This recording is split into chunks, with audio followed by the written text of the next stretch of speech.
Без России они не могут выжить. А этой элите на уровне элит предлагались такие вещи? Как нам освободиться от России? Жен использовали как внутрисемейных агентов. Он говорил такие вещи. Россия вооружила их танками, вооружила их деньгами, оружием, ну всем буквально. Они 2 раза пытались свергнуть власть. Насколько адекватны были выплаты? Нет, хорошо, там же журналисты ходили же, они же могли снять, это же не обязательно. Они Нету же фактов. 250 тысяч солдат советской российской армии вторглось на территорию нашей страны. Грубо говоря, перешло по наследству. Абсолютно. Как царский титул. И это важно. Почему там не должна была быть Россия? Ему организовали сауну с девушками. Точно. Путин. Сняли на видео. На был видео, скандал, да. И он вынужден был уйти в отставку. Сразу русские начали вникли в эту ситуацию, начали продавать трупы погибших чеченцев гражданских. И он говорит: заберите трупы солдат, заберите, возможно, может эпидемия начаться или что-то, их объедают собаки. Там его мама была, тоже она была как санитарка там какое-то время. Но они такая порядочная настолько женщина была, да, она молча, ничего никому не просила, не умоляла. Это было еще большее преступление, чем преступление, которое совершили эти люди. Нам нужно сплотиться вокруг нее и восстановить наше государство.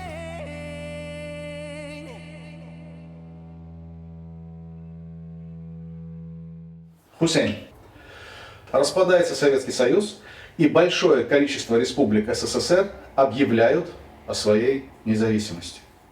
Почему этого не сделал Северный Кавказ? Южный Кавказ, как известно, это сделал. У нас есть примеры: Грузия, Армения. Северный Кавказ нет. В чем причина? Северный Кавказ, вот с моей точки зрения, настолько были уверены в том, что они без, ну, наши соседи, например, дагестанцы, да, без России они не могут выжить.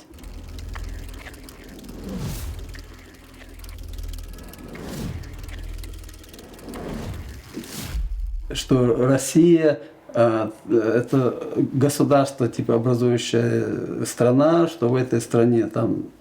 Ну, я разговаривал с дагестанцами, те даже, кто воевал на нашей стороне, дагестанцы, спрашивал у них: почему вы не объявляете независимость, почему не говорите о выходе из Российской Федерации? Аргумент такой: у нас там около 30-40 национальностей, если мы выйдем из состава России, мы передеремся между собой.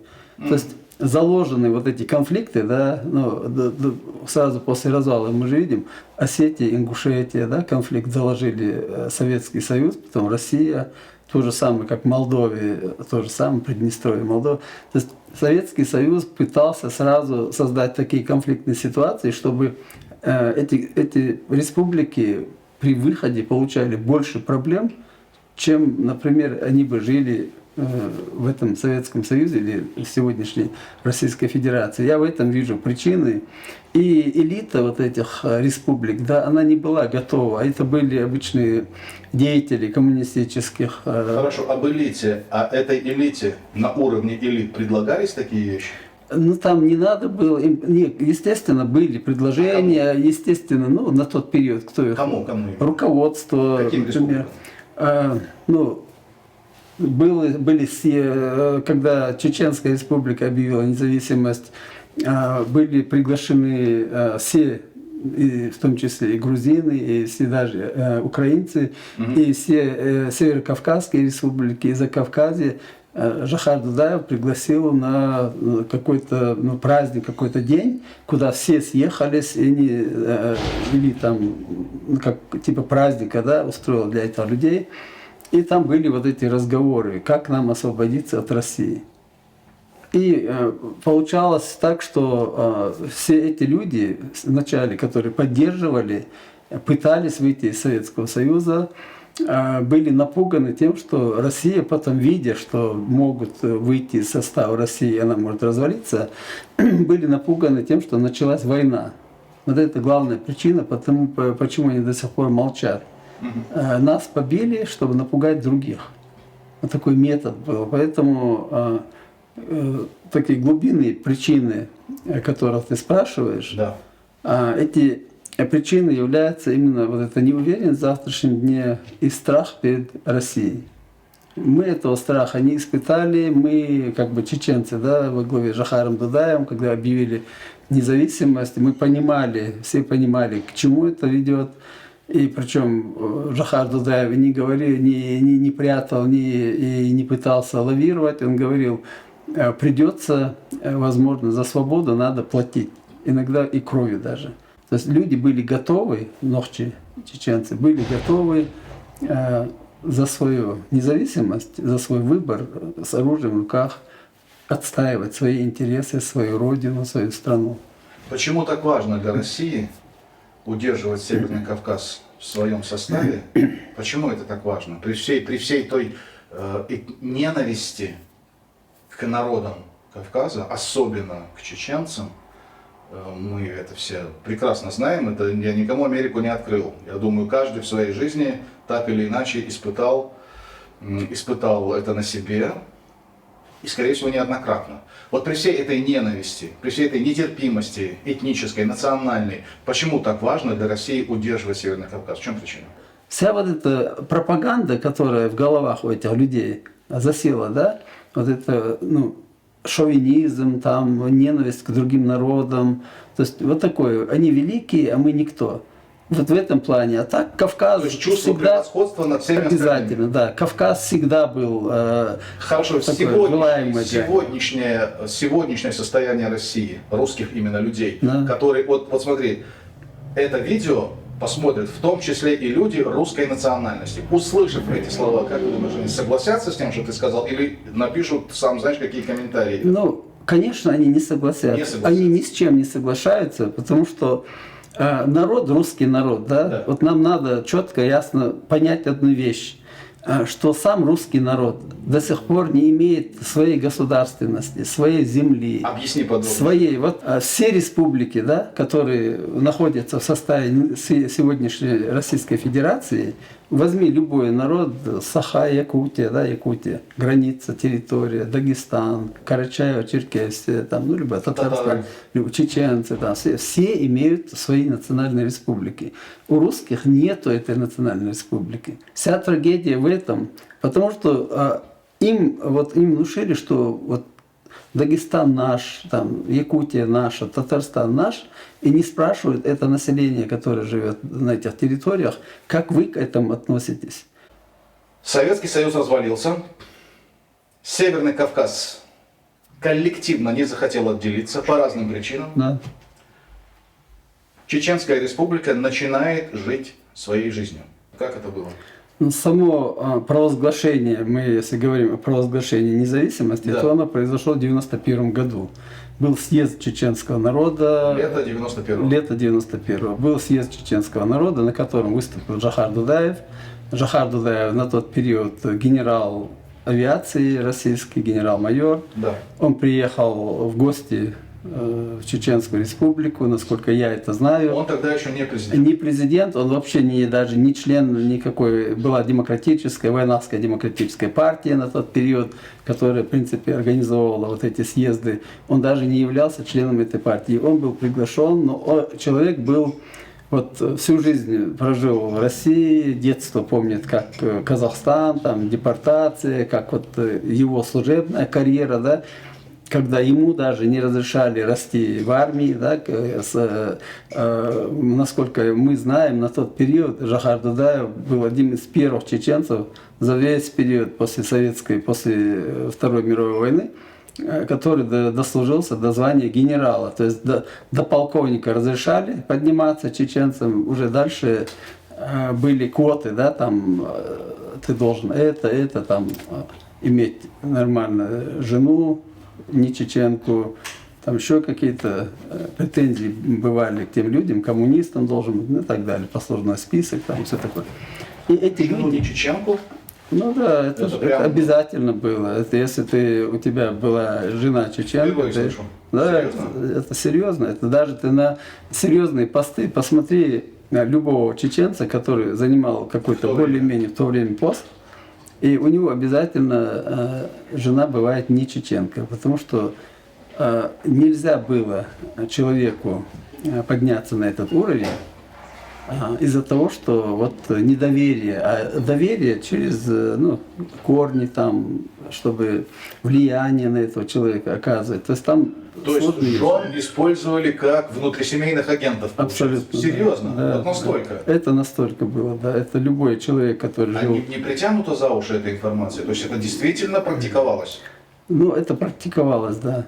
Это не притянуто. Ты мог с чеченской женой своей, да, например, если ты военный, ты дослуживался до полковника, и дальше это дело не шло. По отношению к Джохару Дудаеву, даже при том, что у него и жена, там, Алла Борисовна, Да, у него русская жена. русская жена, да, несмотря на это, ему не хотели давать звание из-за того, что он просто чеченец, да. Джохар Дудаев, выступая, будучи генералом, достаточно популярным, уже известным человеком, но все-таки он не был, его не видели, не знали как лично, как выступления его не было. И тут на этом конгрессе у него появилась возможность выступить, и он очаровал публику. И пошли такие поползновения к независимости. Да? Это было такое выстраданное народом чувство, что мы каким-то образом должны избавиться от России. Я даже по молодости, я по себе помню еще в школе, когда мы говорили, читая, например, большую советскую энциклопедию, где было четко, ясно написано, что Чеченская республика, Чечено-Ингушская республика была включена в состав Российской Федерации, когда напротив других республик было написано о добровольном вхождении. То есть эти тогда То еще... есть формулировка у нас отличалась от включена и добровольно. Да, даже в большой советской энциклопедии. Да, понял. Поэтому и Джохар Дудаев тоже, будучи генералом, он это дело держал в голове, он понимал, что пережил Казахстан, там, смерть близких родственников, и всю жизнь он и другие люди, которые вот понимали, с чем они столкнулись, они пытались выжить, они пытались стать значимыми фигурами и влиять на эти процессы какие-то. Да? И вот назрел момент, когда Советский Союз рухнул, и вот никому неизвестный Джохар Дудаев приезжает, а тогда для чеченцев генерал, это такое значимое было, да, когда, я помню, Аушева, Руслана Аушева, дали ему звание генерал, там, Герой России, мы даже все гордились им. Ингуш, тогда не было такого разделения, ингуши, чеченцы. Вот только у нас выборы прошли, первым указом 1 ноября 1991 года Дудаев после инаугурации в тот же день издает первый указ о суверенитете Чеченской Республики, о независимости. И этот день, 1 ноября, становится нашим праздничным днем, потому что это день нашей независимости. Это все, это наше государство наполняется уже юридически указом президента, понимаешь? Но в декабре в Беловежской пуще собирается, значит, вот эти вот три славянских наши известные друзья, да. И они разваливают Союз. Каким образом? Они говорят о своем выходе из Советского Союза. Ельцин, Кравчук и Лукашенко. И бах, и союз разваливается. Фактически мы согласны были находиться в этом союзе, как суверенное государство, составляющее этот союз. Этот союз, да. Но вот именно Ельцин, именно вот эти вот руководство этих трех республик славянских, они не захотели этого Советского Союза и развалили его. Естественно, это послужило цепной реакцией, что там Казахстан, Узбекистан, там, понятно, да, Туркмения, Грузия и так далее. Все, значит, уже суверенными странами стали. И, естественно, наш суверенитет уже никаких не вызывал ни у кого сомнений. Никаких вопросов не существовало. И Российская Федерация очень даже спокойно с этим жила. И один из кандидатов был Джохар Дудаев, там еще несколько кандидатов было. Оппоненты вот, там разные были оппоненты, сейчас я уже, честно говоря, настолько неизвестные, что даже сейчас... Абсолютно. Дудаев говорил не только о суверенитете, он говорил и об обороне, и он говорил о том, что мы являемся европейским государством, которое должно войти во все, значит, союзы, блоки и так далее. Он говорил такие вещи, неожиданно что-то это было. И это было тепло чеченскому сердцу, Да, быть самостоятельным, после 400-летнего вот этого противостояния, постоянного давления над тобой, это России. А тут волна свободы тут такая свобода. И настоящий, ты полноправный член международного общества, и так далее. И людей это очаровало. Окрылились. И он, да, окрылило, он говорил зажигательно, красиво. Потому что народ на тот период, да, просто жаждал независимости, жаждал свободы. И эта свобода как бы упала нам в руки, да, после развала Советского Союза. Естественно, было естественным, что люди подхватили вот этот период и воплотили в жизнь чаяния наших предков, которые все время стремились отсоединиться, ну как не отсоединиться, а избавиться от этой России. И здесь появился такой шанс, и был избран Жохар Дудаев первым президентом Чеченской Республики Ичкерия. Вот первым указом президента было именно полная независимость, там, суверенитет и так далее. Вот этот вот съезд, Да. значит, не только объявил о суверенитете, Так. но и назначил выборы. Выборы в парламент и президента. Президентские выборы. Эти выборы произошли в октябре. Какого числа, помнишь? 22-го, по-моему. Ну, октябрь 91. Да. 91 октябрь, хорошо. Выборы прошли и безоговорочно. Просто я опять повторяюсь насчет того, что он так очаровал население, что все только о нем говорили. И на улице, и на работе, и дома. Но все равно конкуренты были у него, еще другие кандидаты. Были другие кандидатуры, я их имена не ты помню. не сможешь И вспомнить. тот же самый Яндарбиев, по-моему, был одним из кандидатов. И там и другие были. И были какие-то из Москвы ребята, там и молодой какой-то, я сейчас не помню его фамилию. Ну, в общем, они ролики крутили, я имею в виду агитационные по телевидению, ролики, популяризировали свои имена, вот эти вот кандидаты. Поэтому, конечно, он был не политические единственный. программы были у них? Политические программы были. А вот именно его политическая... Они очень сильно говорили об экономике. Я имею в виду его конкуренты тоже. Очень замечательные вещи говорили. А говорили о возможности экономической самостоятельности нашей республики.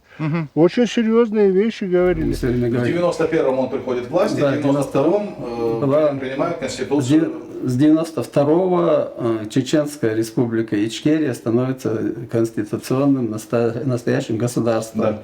Со своей конституцией, законами и так далее. Инаугурация президента, выборы парламента, все это вот это наполнило. И тут же наш парламент сел за разрабатывание законодательного. Они начали работать. Это с таким энтузиазмом. Они за кратчайшие сроки, ну, во всяком случае, в феврале, значит, уже 92-го года была в печати уже официально объявлена наша Конституция, которую они разрабатывали за вот эти вот несколько месяцев. И эту Конституцию... Это та, которую я сегодня читал. Это да, она. Да. Один в один, неизмененная. Абсолютно. Вот она была... Это был образец демократической светской конституции. Да. Это замечательная конституция, которую хвалят международные эксперты даже. И сегодня. Эта замечательная конституция была разработана достаточно в кратчайшие сроки, за 3-4 месяца. Хорошо, она была по каким-то лекалам сделана? У кого-то брали примеры из каких-то стран? Дело в том, что любую конституцию разрабатывают, опираясь на какие-то законы международные, по образцу чего-то, где-то. Конечно, и опирались и на в смысле Англию, и Америку. на Англию, и на Америку, я имею в виду, и на Средневековье, и на освобождение, вплоть до Спартака, я утрирую. Да. Но вот, по всяком случае все перелопачивали, работали люди, и в конце концов сделали современные, используя международное право и возможности вот, о свободах, о независимости, о правах, о равноправии женщин и мужчин. В Да? нашем парламенте были русские представлены, да? У Дудаева в парламенте. Были русские. Были русские, да. Какие должности? они занимали? Депутат парламента. Депутат парламента от русских, от всех народностей, которые там жили на нашей территории. Функционировали ли там правоохранительные органы?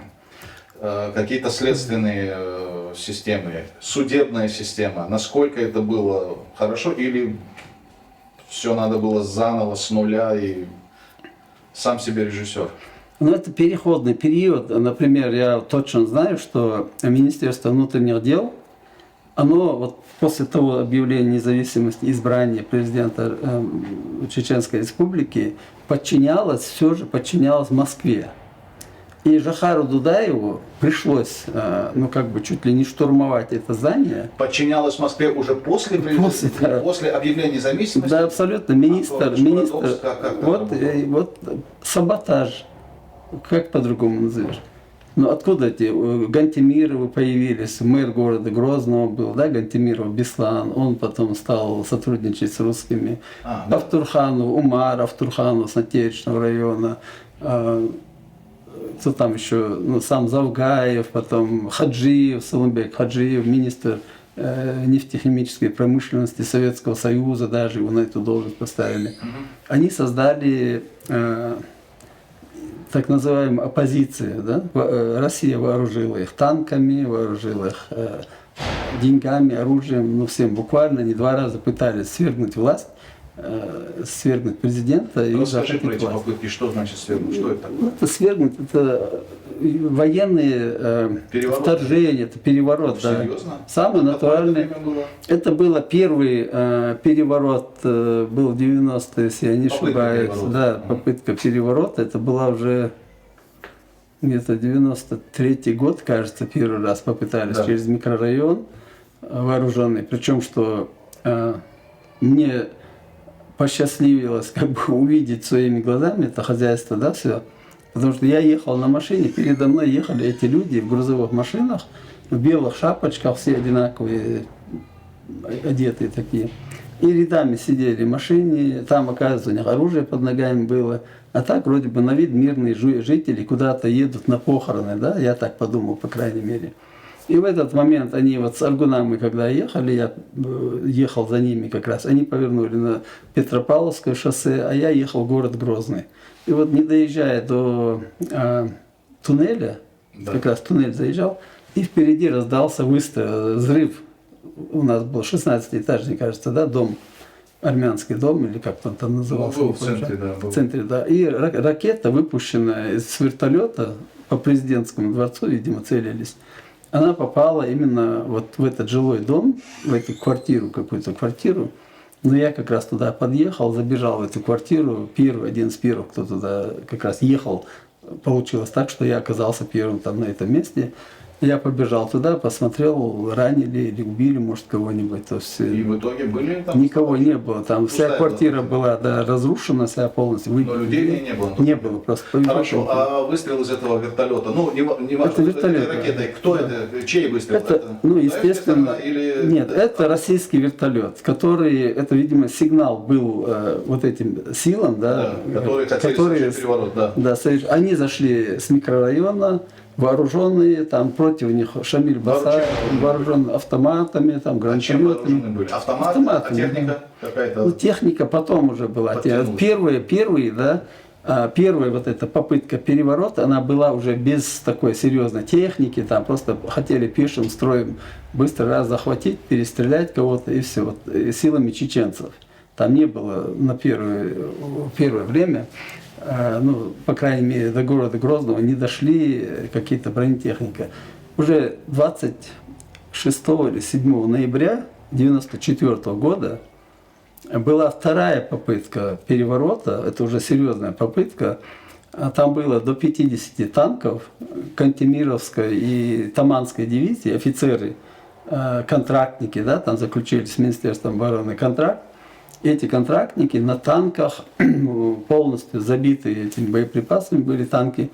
И они рванули при поддержке пехоты из числа чеченцев. Пехота была, а экипажи были русские. И эти экипажи и танки дошли почти что до президентского дворца. Там на моих глазах 2 танка взорвались, башни отлетели у них.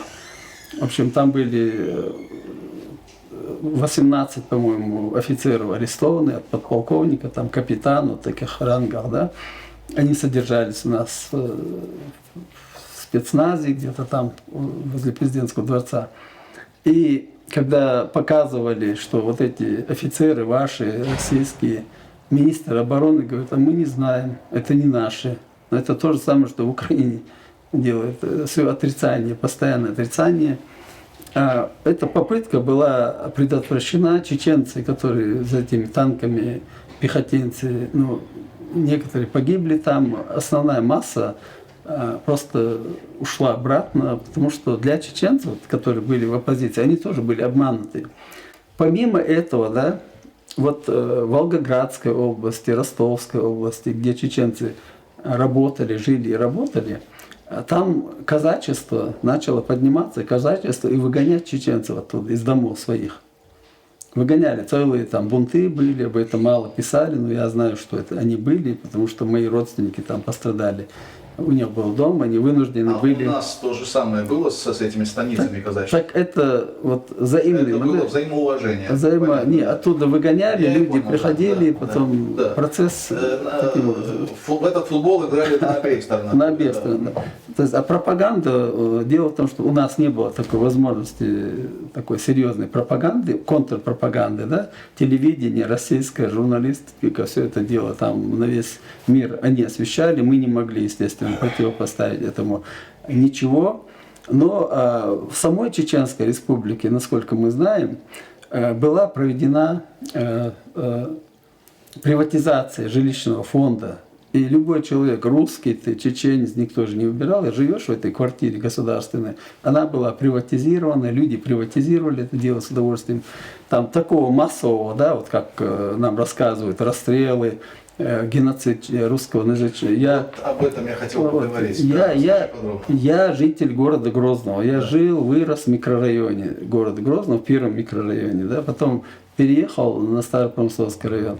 Например, я этого не встречал. У меня были соседи, школьные друзья, там все такое. Перед началом просто в воздухе сама витала обстановка начала войны, пропаганда из России.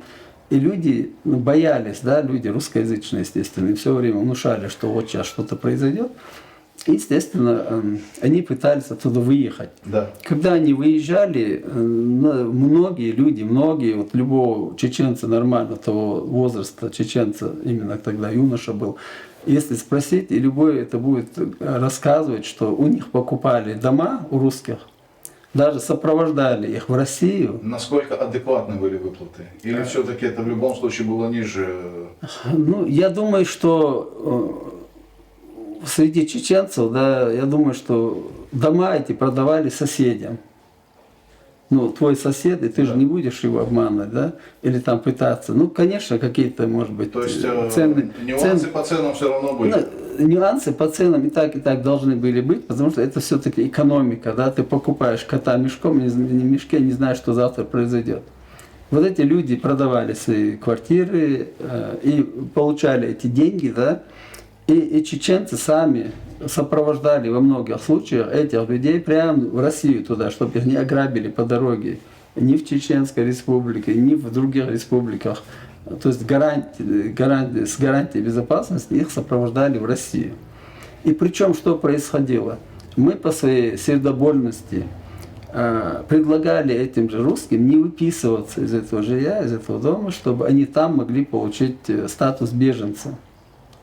Ага. Что потом явилось вот этой причиной разговоров, что их выгнали, да, Фактически человек продал дом, но он просто не выписался из этого дома или из квартиры, потом приезжает в Россию, регистрируется как беженец. Да? Я не слышал об этом ни разу. Ну, я вот много случаев знаю, вот именно такого рода случаи, когда основная часть русских, кто продал свое жилье, Приезжая туда, говорили, что они были изгнаны, получали компенсацию от государства. да, получали компенсацию, продали дом, и там потом получали там Ты компенсацию. точно знаешь, что Я это? 100% знаю, 100%. Это многие, если есть среди русских порядочные какие-то люди, они могут тоже это подтвердить.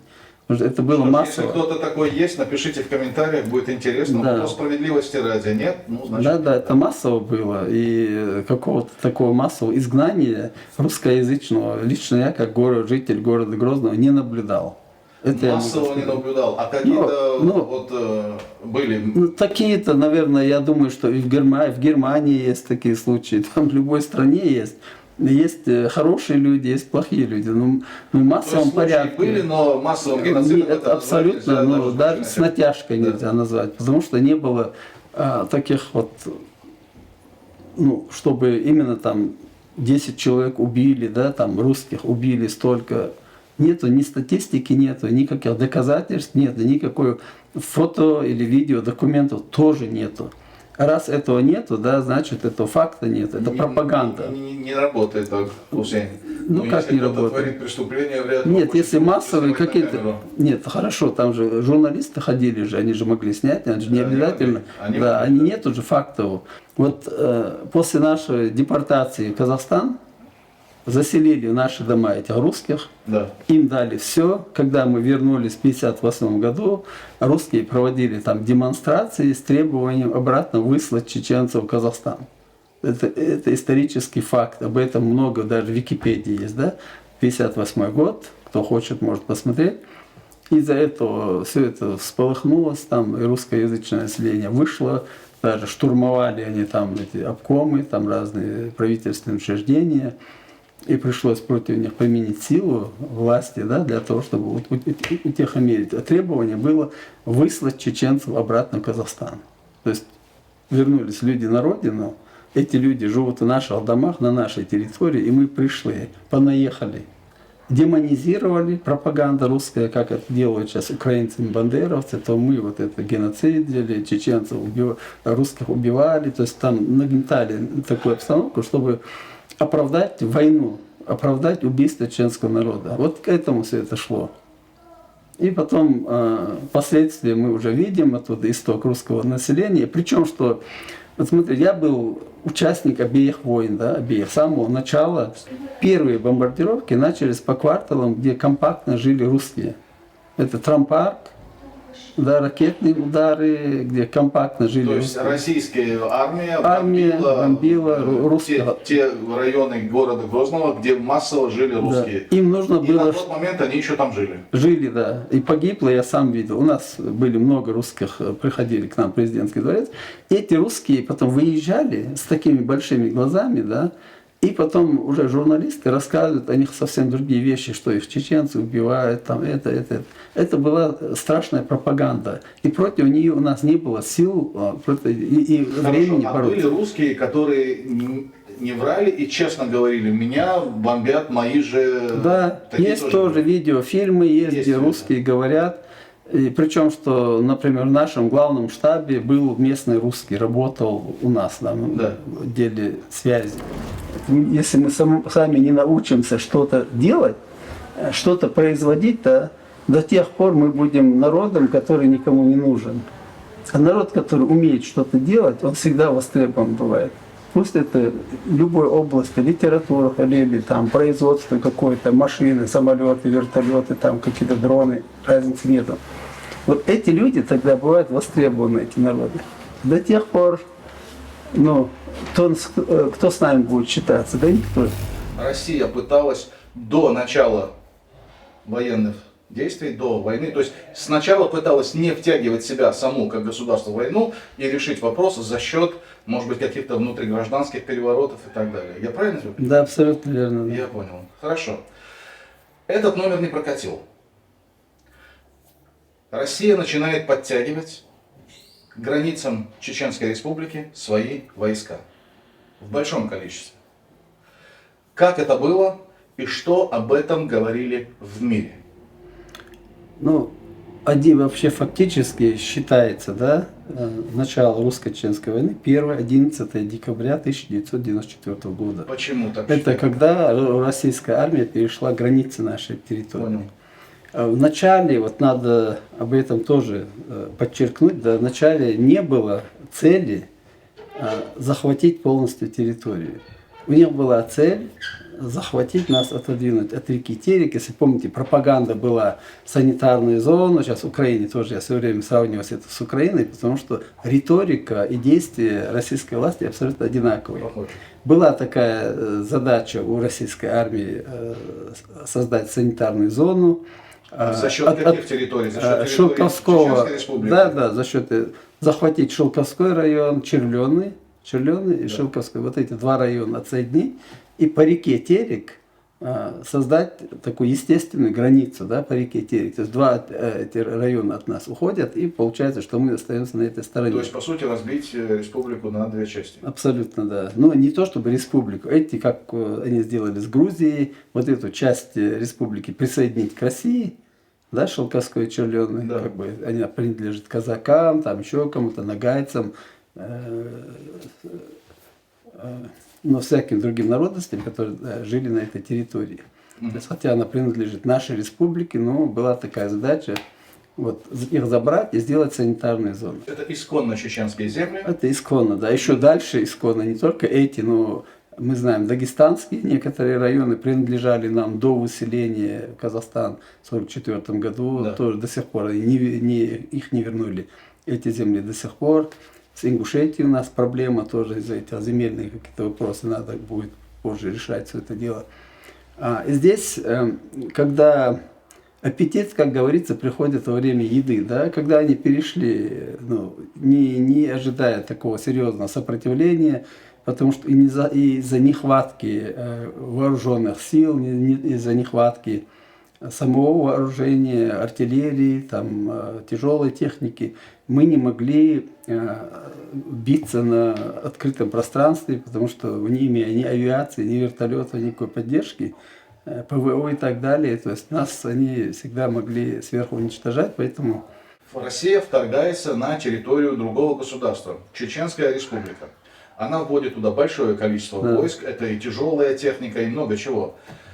В мир что? Он молчит, он что-то говорит, или это, ну, как бы так, вот, просто как инфоповод, какой инфокрючок. Ну, сказали и забыли, и все пошли спать к себе домой, как обычно. Ну, как это было? Россия преподносила для мира, что Да. это наведение конституционного порядка. То есть у нас бандитизм, Бандитизм, надо навести порядок. Вот такой был посыл, и вот таким образом они пытались вначале, ну, был, помните, если министр обороны Грачев, да, он говорит, там, одним десантным полком за 2 часа мы наведем порядок, потом на самолетах десантников прислали на наш аэродром на Ханкале был заблокирован, эти самолеты посадили, там бензовозки поставили рядом, в случае, если они будут сопротивляться, чтобы даже вплоть до того, что уничтожить, но они были арестованы, сдались, их повезли, накормили, все такое, отдали им оружие и отправили обратно в Москву. да. То есть конфликт не получился у них, за 2 часа не получилось взять. После этого вот было принято решение именно начать боевые действия, мощные, да. Это по нашим данным, и уже, я думаю, что это официальные более-менее данные, 250 тысяч солдат советской, российской армии вторглось на территорию нашей страны. И я помню, Жохар Дудаев говорил о 8 тысячах единиц боевой техники, да, которая зашла на эту нашу территорию. То есть это огромная армия, если мы сравним с Украиной, то в начале вот этой украинской серьезной войны было задействовано 175 тысяч военнослужащих. Это против огромной Украины. А против нас было задействовано изначально 250 тысяч военнослужащих. То есть это огромная армия. Ну и естественно, вот в мире об этом, да, там мировые средства массовой информации писали, там беспокоились. Что именно? Ну, На чьей стороне стояли? Или и так было? Что было? Я думаю, что сейчас вот точно так, на чьей стороне было, конфликт считался, да, изначально считался внутри российским, да, они не считали, что это война между двумя Вот государствами. как так случилось? Как так случилось, что России было достаточно сказать, это наше внутригосударственное дело и не лезьте? Что это? Вкусные цены на нефть сработали, газ? Что, почему так закрыли глаза именно на нас? Вот продали просто абсолютно. Да, продали, да. После развала Советского Союза мы же видим, правопреемницей Советского Союза объявила себя Россия. Это в 1993 году. Да. В 1993 году была принята Конституция Российской Федерации, где Россия стала правопреемницей Советского Союза, как государство, новое государство образовалось. Наша республика в 1992 году, на год раньше, стала государством, но оно было непризнанное государство.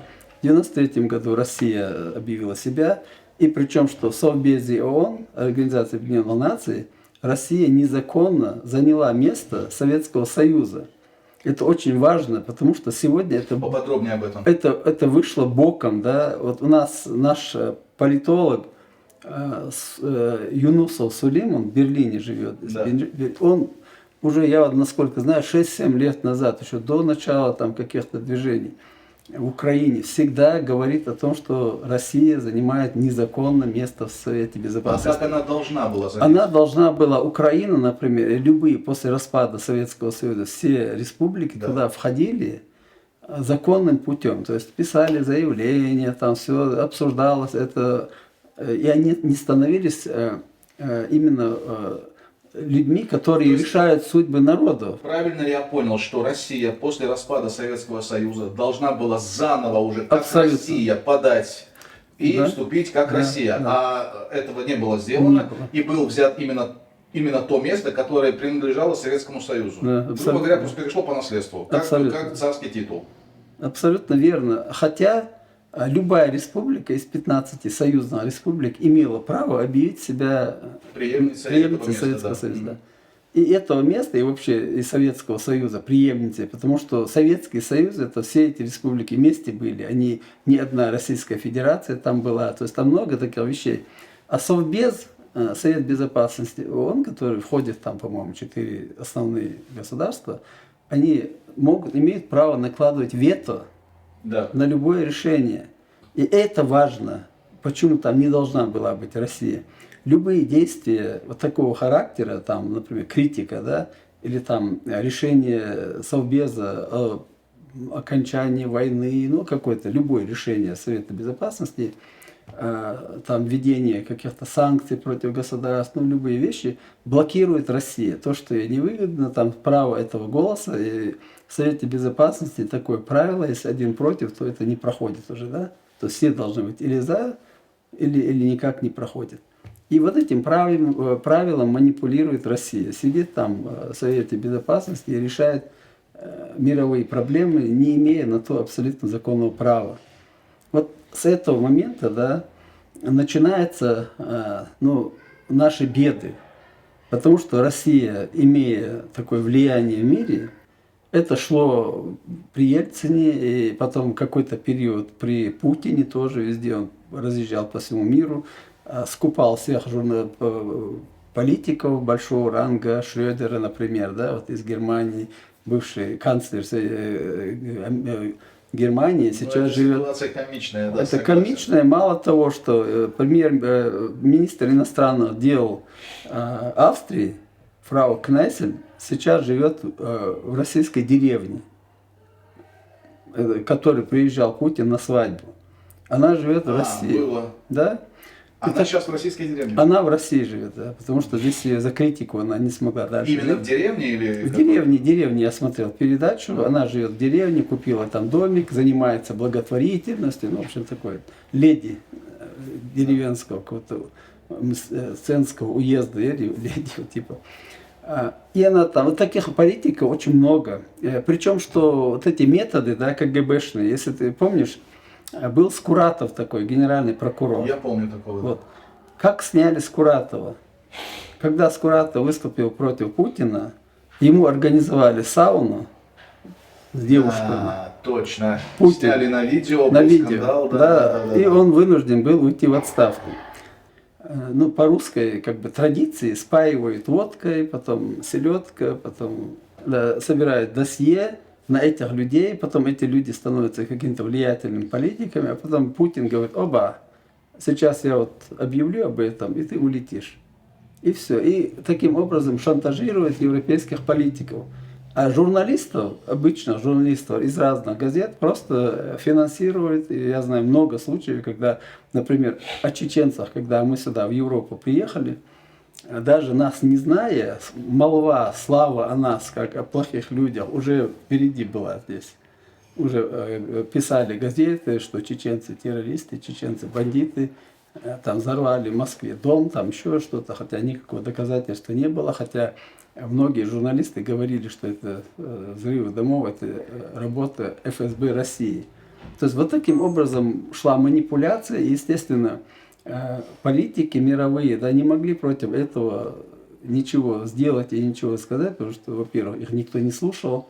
Ну, попытки такие робкие Франции, например, да, протесты были, политики Франции, например, таких. Были протесты во Франции? Ну, и протесты были, но и сами руководство Франции было, критиковало Россию за вот эти действия, да, и критиковала и Америка, все критиковали.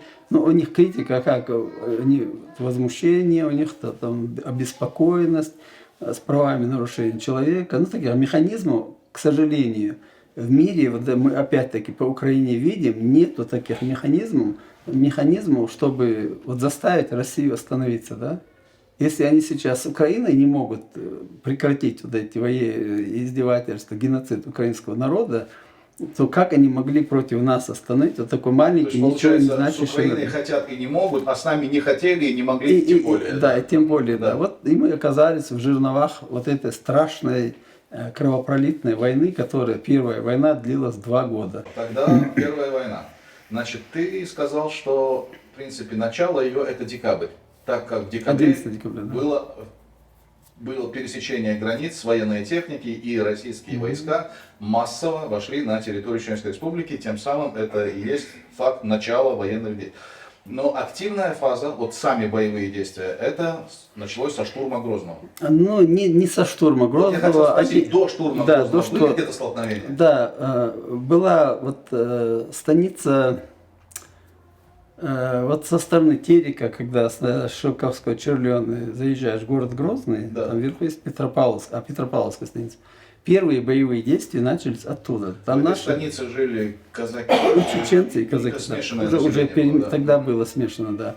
Вот там начались уже серьезные боевые действия. Ну, То есть до Грозного там уже да, были уже там артиллерия туда стреляла. и жертвы, они еще стреляли. уже там Да, первые были. уже войска были на территории нашей республики Да. на тот период.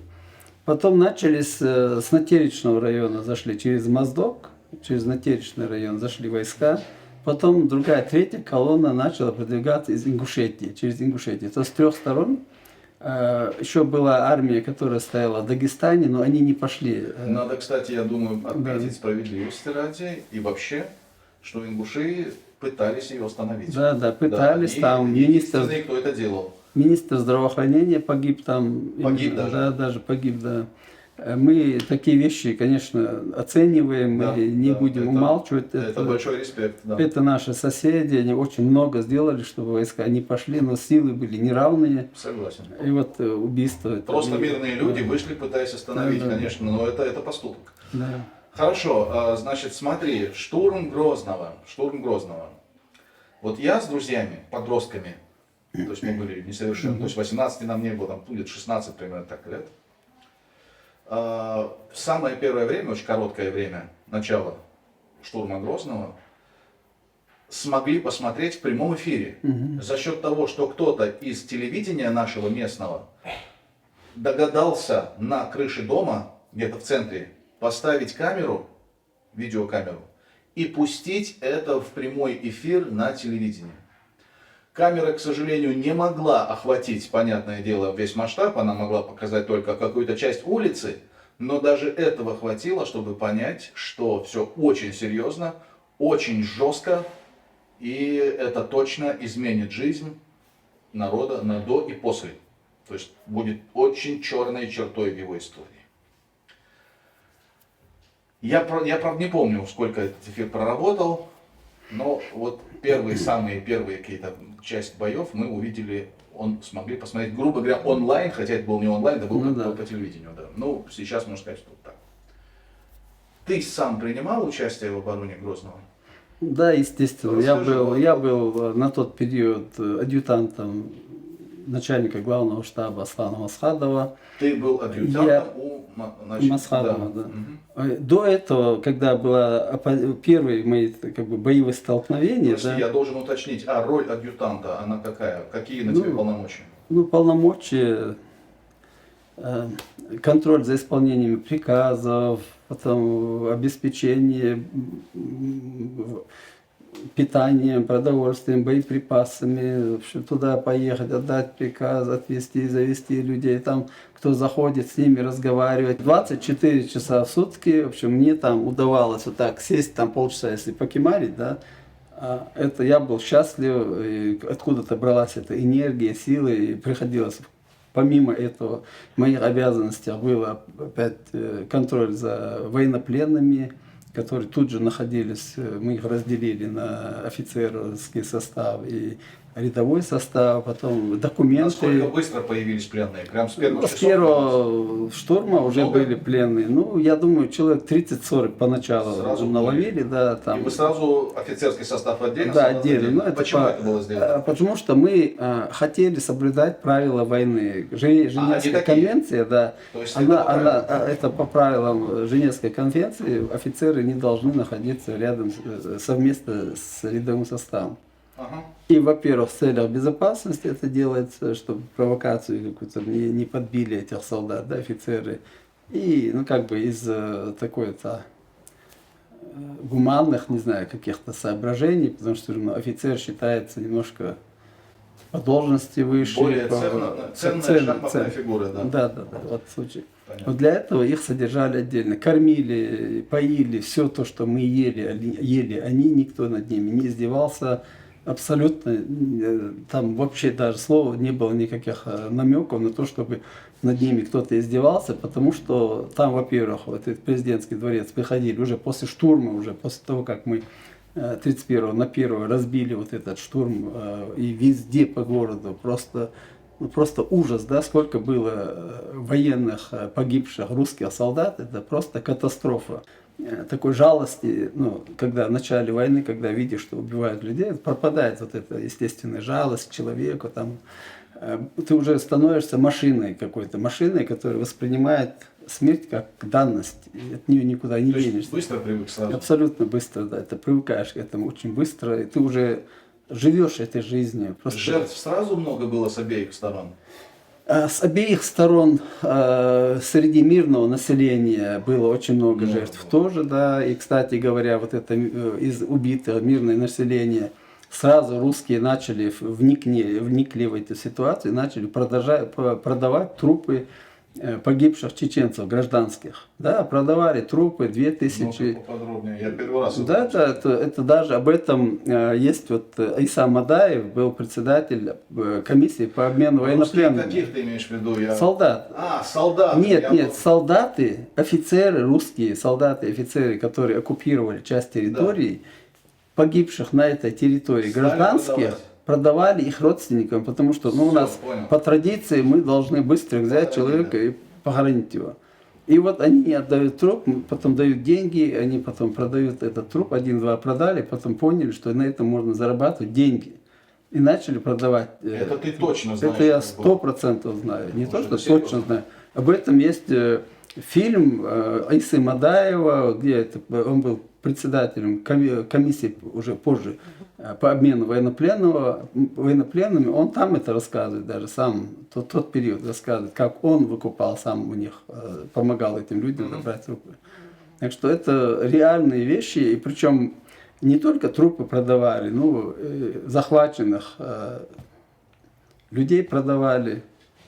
Вот я был сам во Вторую войну на Ханкале, да, вот за меня заплатили около $5000, за меня и там за Ваху Дудулагова, председателя, руководителя департамента печати. Там с газеты «Ичкерия», там мы попали с ним как раз в это дело.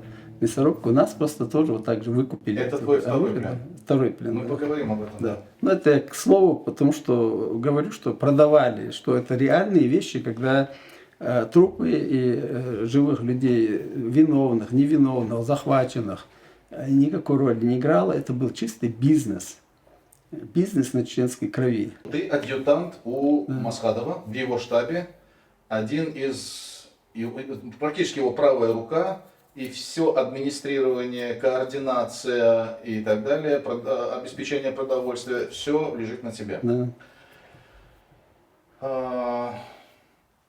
На твой взгляд, самые ожесточенные столкновения в каких частях города были? Вот самые горячие бои, где это было?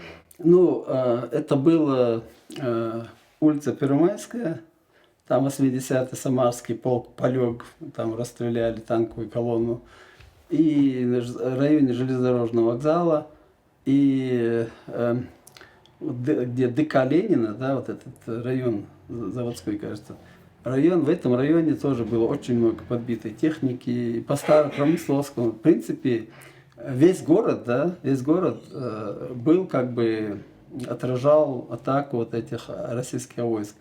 Люди самостоятельно, иногда под командованием нашего главного штаба, иногда сами вот эти партизаны подрывали, брали боеприпасы из подбитой уже техники, брали гранатометы, одноразовые мухи и стреляли.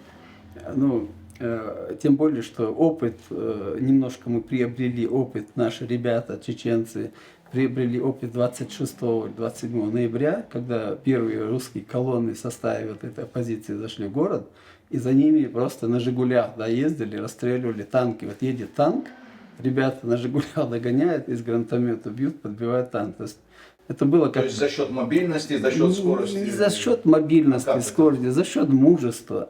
Вот когда заходили танки в Грозный, я вот сам был перед президентским дворцом, тогда вот именно когда оппозиция, вот это, русские танки были, стреляют, пулемет, и люди полный рост ходят туда-сюда, да, как будто кино снимают. Такое впечатление, да, что идет какой-то фильм, снимают в городе Грозном, и люди там горят, танки, Хорошо, горит если кто-то автобус. назовет это не мужеством, а глупостью и неадекватным восприятием ситуации, что ты скажешь? Нет, там не то, что я бы, вот просто не, люди не были готовы к тому, что Россия, те наши школьные товарищи, да, соседи по дому, русские, Да. жили, которые в стране, в одной стране, дружили, там, Москву, куда-то, какие-то ездили, все вроде бы как в одной стране жили, и что они придут тебя убивать завтра. Вот просто в голову это не входило. Это доверие... Так же, как сейчас с Украиной, до последнего никто не верил, что... Абсолютно. Да, абсолютно. я понимаю. То же самое, вот это То есть впечатление. никто не мог себе представить, что один братский народ, Да, что это серьезно, да, что... на вот, другой братский народ, да. И вот самые такие, ну, самые, конечно, самые значимые, это штурм города Грозного, самые тяжелейшие бои в этот вот день был. Там, кстати говоря, тоже снимали чуть ли не онлайн из президентского дворца, есть камеры, которые там операторы снимали прямо с окна, когда их подбивали возле танки, которые крутили Вот возле это я президентского видел. дворца. Да, это прямо в президентском Это дворце я было, видел, да. да. Они снимали, это там было, операторы наши были, все телевидение там как бы в тот период работало, но потом это не так. Я еще помню, как также в эфире показали несколько пленных, которых взяли в плен. Да. И я помню комичность, наверное, я даже не знаю, комичность, наверное, сейчас не подберу правильного прилагательного или еще чего-нибудь, какое-то определение этой ситуации. Когда их попросили что-то сказать на камеру, они подошли, эти пленные сказали: «Всех с Новым годом». Можешь себе представить? Да. Мы сидим, смотрим, все, с Новым годом всех, можно всех с новым счастьем. Ну, Можно, говорит, сигареты с собой взять? И ему, правда, очень грубо ответили. этих людей, солдат, да, Да. это я разговаривал с военнопленными, То есть я к много. тому, что прям матом он ему, и тот его, может, в да. эфире, да, на эмоциях люди уже, Ну да, да. это я помню точно. Моздоки, когда до начала вторжения, да, они, вот эти войска формировались в Моздоке, и там проводили с ними политзанятия. И мне эти пленные рассказывали, что показывали там людей, да, типа чеченской национальности, ну, как кавказской, ну, Да. бородатых людей, одним словом, да, видимо, Афганистан, может быть, что-то такое, какие-то кадры из Афганистана, и как эти издеваются над пленными солдатами, режут им головы, такие кадры показывали для того, чтобы мотивировать этих солдат, да, когда они будут к То нам есть входить. до военных действий Да. у солдат был инструктаж. Абсолютно, да, абсолютно инструктаж, чтобы они, не дай бог, в плен сдавались, там еще что-то такое. То есть такой страх должен быть у них. И к нам попал в плен один прапорщик. Попал в плен, ну, фамилия такая, грузинская фамилия, но сам он такой, как бы, может, папа русский или мама русская, ну, кто-то вот. Вернее, папа, скорее всего, грузин, а мама русская, наверное. Ну, из России откуда-то был. Он попал в плен и был раненый, немножко раненый, не так сильно. И когда его завели, ну, где-то в комнату, где наши бойцы сидели, да, Да. это где-то там возле передовой недалеко, ну, все заросшие же там во время войны, бриться-то нечем бывает в основном. И так, бородатый у нас, борода хорошо растет у чеченцев, вообще волосяной покров. И он видит, один сидит, нож точит. И раз он увидел этот нож в руках у этого чеченца, который сидит, играется, нечего делать, нож точит. И он упал в обморок. Потом его забинтовали, там все это дело, оказали ему медицинскую помощь, и потом раз он очнулся, все такое. Потом этот прапорщик, да, уже как бы на нашей стороне был, и в разговоре, ну, раненый, потом мы его дали, и в разговоре он потом рассказывал, да, что в Моздоке им показывали вот эти жестокие казни военнопленными, и когда он попал и увидел нож в этих руках чеченца, он подумал, что его сейчас зарежут там, что 100%, что его сейчас глотку перережут, и от страха он просто потерял Мне сознание. нужно уточнить, а в Моздоке показывали чьи жестокие казни? Ну, я не думаю, что чеченские ребята, потому что войны еще не было. Да. Это, я так полагаю, что это с Афганистана кадры или какие-то, может быть, специально созданные для этого дела кадры, То есть кинематограф. нас под общую гребенку. Да, но называли, что это такие же, чеченцы, да. да, что это чеченцы, это дикари, они там режут горло, там все такое. Не дай бог, что вы сдадитесь в плен. В общем, вот, напичкали ненавистью к чеченцам, что они там русских убивали, геноцидили русское население. Ну, под этой же эгидой началась война. Под этой, да. Да, и поэтому солдат тоже напичкали, но солдаты там в основном были срочники в Первую войну, потом уже контрактники пошли, какие-то и спецслужбы были, там вот эти ОМОНы, всякие уже более взрослые люди. И ну, таким образом была вот эта пропаганда велась, да, античеченская пропаганда, которая мотивировала этих солдат. Хотя они, по кадрам не видно, что они были очень мотивированы. Потом, когда вот штурм этот города Грозного закончился, да, 31 на 1 разбили там все, что можно было разбить, вот это, я говорю, 131-я Майкопская бригада, которая в полном составе возле железнодорожного вокзала полегла. Нам даже пришлось подбитую технику из-за невозможности проехать, да, пришлось ее растаскивать, БТР эти, в кучку, чтобы дорогу пробить. Настолько много там их было. Потом последний экипаж с заместителем по политической части, с подполковником, кстати, я тоже фамилию его забыл, вот этого 131-м, это бригады, он, БТР, на котором он ехал, он последний и 11, кажется, бойцов, его тоже подбили, их все взяли в плен. Это вся эпопея этой бригады. Она полностью была уничтожена. Ты с первых дней работал уже с пленными и Да, по обмену, то есть сразу это легло на твои плечи? Да, да. Мало этого, да, все документы, которые приносили, убитых забирали тогда документы, ну, сами бойцы Да. приносили. Чтобы идентифицировалось потом, правильно?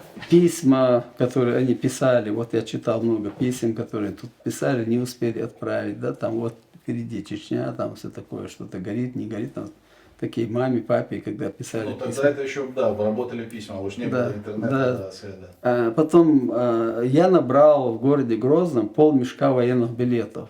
То есть у меня был там мешок специально, но мне там все говорили, зачем он тебе нужен, что его таскаешь. А я этот мешок с собой, потом даже, когда мы вышли из президентского дворца, аж до Ведено донес этот мешок. А для чего? И я отвечал, что я хочу после войны создать музей. Вот в музее выставить вот эти вещи, да. Я там припрятал фосфорную мину, которая взорвалась, хвост от фосфорной мины, когда мы уходили из Грозного. Потом, когда вернулись, я ее не нашел, правда, уже кто-то забрал ее. Я думал все время, что после войны я создам музей и вот выложу вот эти вещи, да, чтобы потом потомки видели, что такое война. И у меня откуда это взялось, да? Когда мне было лет 12, по-моему, мы с моей мамой ездили в Волгоград. Ну, проезжали в Волгоград. И там перед железнодорожным вокзалом в Волгограде, да, вот мне было лет 12 тогда, еще такой нормальный парень, стоит столб такой, обычный осветительный фонарь и столб. И этот столб, да, вот такая дыра в этом столбе во время войны, Второй мировой войны, снаряд пробил этот столб, и вот такая дыра насквозь. А столб так и оставили, да, не заменили, не закрасили, не запаяли его, вот стоит. И я когда увидел этот столб, вот я думал, представь, если этот снаряд, да, пробил такую толстую железяку, что может быть с человеком, если в него это попадет. То есть был маленький, но все равно у меня в памяти очень сильно запечатлелся именно вот этот столб. Я все время думал, потом уже во время войны, вспоминая этот столб, думал, что вот надо таким образом напомнить во время, уже послевоенный период, будущим поколениям, что такое война. Вот как ее ассоциировать, как преподнести эту боль от того, что ты будешь просто рассказывать, да, была война, там убивали, ну это такое, в кино можно посмотреть. А когда ты видишь реально какой-то столб стоит, да, или забор, или посеченные осколками дома, там уже совсем другое впечатление, ты можешь себя представить там внутри и подумать, вот представь, вот взорвался снаряд, а ты тут находишься, что бы могло с тобой быть. Это совсем другое дело. И что я хочу сказать, вот эти военные билеты, да, тоже очень интересно о военных билетах. Были военные билеты, все солдаты, основная масса русских солдат были из глубинки, из таких деревень, которых я в своей жизни никогда не слышал даже. То есть там вообще какая-то Щепетовка, Мипетовка какая-то, да, из совсем далеких деревень. Один солдат с этой деревни, в России 1000 деревень, насколько мы знаем. Если с деревни берут одного солдата, и он там погибает, то в деревне приходит похоронка, да, или там его тело привезут. И вот во всей деревне один солдат погиб, и ну, выпили, закусили, там, если до свидания, похоронили. А если ощущения массовых потерь нет. Нету, да. Специально для этого и создавали. Рассеяли на большую территорию, да, абсолютно чтобы верно. не было концентрации какой-то в одном месте. Вот это такая, вот тоже такая. Но она сегодня это то же самое. применяется. Да. И причем многие военные билеты, да, были написаны, например, солдат Иванов, там откуда-то, с какой-то области, там Кемеровская, ну какая-то, Оренбургская, не знаю, приехал, выписан из воинской части в командировку, оттуда выписан, он уже погиб у нас, да, а печати о том, что он прибыл и стал на учет, нету. То есть он вышел из воинской части, где-то в Москве, предположим, да, и все, и он у нас в Грозном погибает. А записи, что он был в Грозном, или там в Моздоке, или какой-то воинском соединении, в котором, в части, в котором погиб, нету такой записи. То есть, получается, этот человек пропал без вести. Да. Государство его объявляет. Мы не знаем, вот он вышел из части и больше не вернулся, и все. Как ты думаешь, это специально так велось, такой учет кривой? Специально, потому что таких ни один, ни два было. Их почти очень много было такого рода военных билетов. Много случаев, да. И даже были военные билеты, которые вообще записи нету. Этих людей брали просто массово, да, и кидали на войну, там, какая судьба его ожидает, что там будет с ним, да, абсолютно это руководство не интересовало. Вот доказательство этому, я был свидетелем, когда у нас в президентском дворце стояли радиостанции, внизу там был отдел связи, который центральный командный пункт, и мы на волне вот этой российских войск, Да. выходили на эту волну. Тогда армия, как до этого, была одна и та же, и наши офицеры знали вот эти коды всякие, умели пользоваться этой радиосвязью. И выходили с ними на связь, и попали, как раз вышли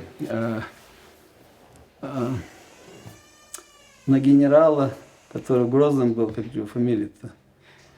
Вышли, я по ходу вспомню его фамилию, вышли на командующего, который вот как раз руководил вот этим штурмом Грозного, там, вот этими войсками.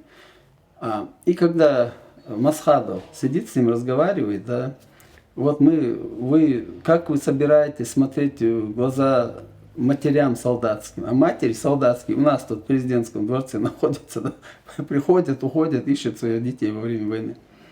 И он говорит, заберите трупы солдат, заберите, возможно, может эпидемия начаться или что-то, их объедают собаки. Потом вы же должны эти тела вернуть матерям. Заберите солдат и приведите там, пригоните сюда машину, мы вам поможем их погрузить, да, остановите на 2-3 часа войну и заберите свои трупы. То есть добровольно берите, не надо нам за них ничего, да, абсолютно. Вот прошло минут 15, наверное, прошло времени, потом русские опять выходят на связь с нами, и вот это предложение о том, чтобы забрать своих русских, они интерпретировали, что мы ослабли, что мы хотим передислокации, что мы хотим потянуть время, и говорят, вот мы вам предлагаем, да, в ответку, выходить из президентского дворца мелкими группами, в правой руке автомат, в левой отстегнутый магазин, руки вверх, и двигайтесь мелкими группами в сторону улицы Розы Люксембург. Вот там вы встретите, мы вам гарантируем там все такое 5-10. То есть вот это наше человеческое отношение оборачивалось непониманием. Это то же самое, что мы в Украине тоже будем все время говорить об этом, видим. И в итоге война после этого, да, почти 2 года продлилась, да? Никто руки не поднял. И в итоге закончилось тем, что мы победили. Солдатские матери. Я так понимаю, ты их видел, общался. Да. То есть все ты воочию там. Да, конечно, очень много знаю. Как быстро они появились там? С первого дня войны. Даже так? Да, они как боевые действия начались, они нахлынули, они были в Ханкале, были в нашем штабе, жили в чеченских семьях, искали своих сыновей, а их сыновья в это время убивали чеченцев. Да? Это были какие-то частные инициативы или это Был комитет организован солдатских комитет? матерей, тогда был создан, но это была частная инициатива, потому что после того, как они уже попадали на нашу территорию, они там уже общались между собой. Были такие, которые находили своих детей уже убитыми? Были такие, и убитыми находили, и живыми, находили. Пленными, да, были С пленными. убитыми, как это все понятно, да. Тут горе матери, здесь тело отдает или там как, здесь все понятно. Она неутешная, ее уже ничем не утешить, она пострадала навсегда. Живые, с ними надо было как-то работать. Как это происходило? Вот как вы пытались обменивать пленных, потому что и с нашей стороны были пленные у федеральных войск. Как это происходило? Ну, военнопленные, да, вот те, которые у нас находились, Да. они были в начале, потому что другого у нас варианта и места не было, они были все в президентском дворце. Их там было не так много, но около 30, по-моему, где-то человек было военнопленных. Потом в этом же президентском дворце, например, был один легко раненый солдат. И один был, который помогал там в госпитале, да, ухаживал за больными, пленный, военнопленный, русский. Да, и он помогал ухаживать за своими же... Да, и там его мама была тоже, она была как санитарка там какое-то время. Но они такая порядочная настолько женщина была, да, она молча, ничего никому не просила, не умоляла. Ну вот такой. И Как ее звали, не помнишь? я не помню, как ее звали. И Масхадов, там есть одно видео, да, где Масхадов отдает сына одной матери, она там плачет, и когда его приводят, это мама там такая такой вот эмоция такая, да, когда она видит своего сына. И у Масхадова такая улыбка появляется, вот он видит этот контакт между сыном и матерью. То есть человеческое никому не было чуждо, Абсолютно. ни той, ни этой стороне. Да, и это были, как я уже рассказывал, да, это были абсолютно, ну, можно сказать, нищие люди, да, самые бедные слои населения из деревень, из таких, у них не было ни денег, ничего, они там наскребали какие-то копеечки, да, и доезжали до Чеченской Республики, до войны, в поисках своего сына, и даже у некоторых на обратную дорогу не было денег. И вот в президентском дворце Масхадов, я лично был ему свидетель этому делу, 100 евро, 100 долларов на тогда, это нормальные деньги, 100 долларов Соединенных Штатов Америки. Он дал матери это на дорогу, и единственная просьба, сказал, чтобы ваш сын больше не вернулся к нам. Берите сына, езжайте домой. Единственное условие, на которых он отдал ребенка матери, Да. Чтобы этого он... сына, который пришел с войной, Да. он отдал его матери. Мать, ваша задача, больше своего сына к нам сюда с оружием не пускать. Тогда и И не всё, было, больше ничего не требовалось. абсолютно, тогда не было вообще у нас, не было, наших в плену не было, кто воевал, они вообще в плен не попадали. Россия Были, освещала такие вещи у себя? вначале- Такие красивые поступки она освещала? Вначале, да, вначале освещали, потому что там был, сейчас я попытаюсь вспомнить, организация Омега, такая была, и как же его звали, его убили, потому что в эту войну русские сами его там случайно или не случайно застрелили. Такой мужик ходил в рясе. Вот я его очень хорошо сам лично знал, вот так резко он вылетел у меня из головы, ну, может, походу. А чем он занимался? Вспомню. Это была правозащитная организация Омега, там немножко религиозного плана.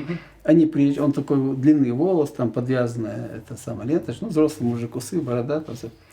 Русский мужик, он ходил, ну вот, То есть поиска.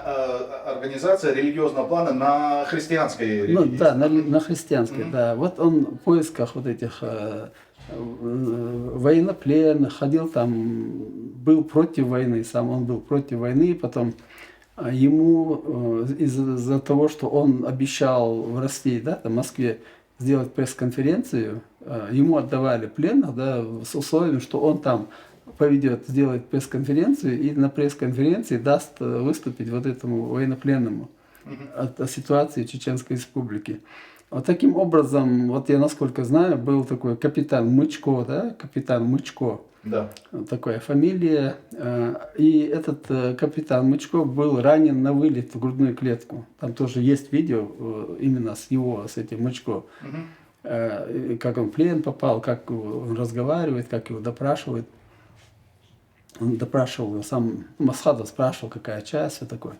Вот мы его тоже отдали именно каким-то правозащитным организациям или депутатам парламента, которые туда наезжали для того, чтобы, ну, во-первых, для лечения, во-вторых, для того, чтобы он там показать, что мы не такие жестокие, да, чтобы он именно показал, что творится, рассказал, что творится и с кем они там воюют вообще. Был один подполковник, по-моему, то ли Прокофьев, то ли вот это в самом начале войны, который попал в плен, да, он попал в плен, по-моему, с дагестанской стороны, они случайно заехали на БТР, их там арестовали, вот такой был. И он ездил как парламентер с нашими, да, 2 раза выезжал, 1 раз выезжал на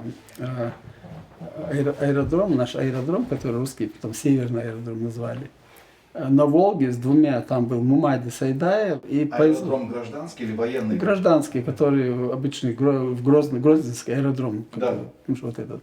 Туда, там находилась группировка, их руководство. И они на Волге, на машине туда под этим страшным огнем ездили туда, с ними договаривались, разговаривали, там, чтобы, ну, такая... наивно полагали, что можно остановить войну таким образом, да? Тот период, это где-то начало. То есть, вот таких наивных представлений хватало в тот период? Да, хватало, да, но не верили же, что до такой степени. Это, наверное, не связано с глупостью, это просто люди хотели избавиться от этого. Ну, сами военные тоже понимали, что это абсолютно ненормальная война, потому что многие говорили, что вот за Афганистан стыдно было. Афганистан признали. А с российской стороны были военные, которые понимали, что это, Ну, это вот этот, вообще... вот этот подполковник, например, о Да. котором я говорю, он конкретно понимал. Он 2 раза ездил на территорию российскую, с ними разговаривал, хотя мог бы выйти из машины и сказать: все, ребята, до свидания, я тут остаюсь. И он дважды возвращался обратно, да, потому что мы ему обещали, что его отпустим. И потом отпустили его. То есть такие То есть порядочные... он понимал, что война людоедская. Да, да, это понимал. Когда человек, когда военнослужащий, русский офицер имеет честь, вот можно этого человека сказать, человек чести. Потому что он не наш, там не как бы мог бы сдать, там что угодно с ними сделать, арестовать, там все такое.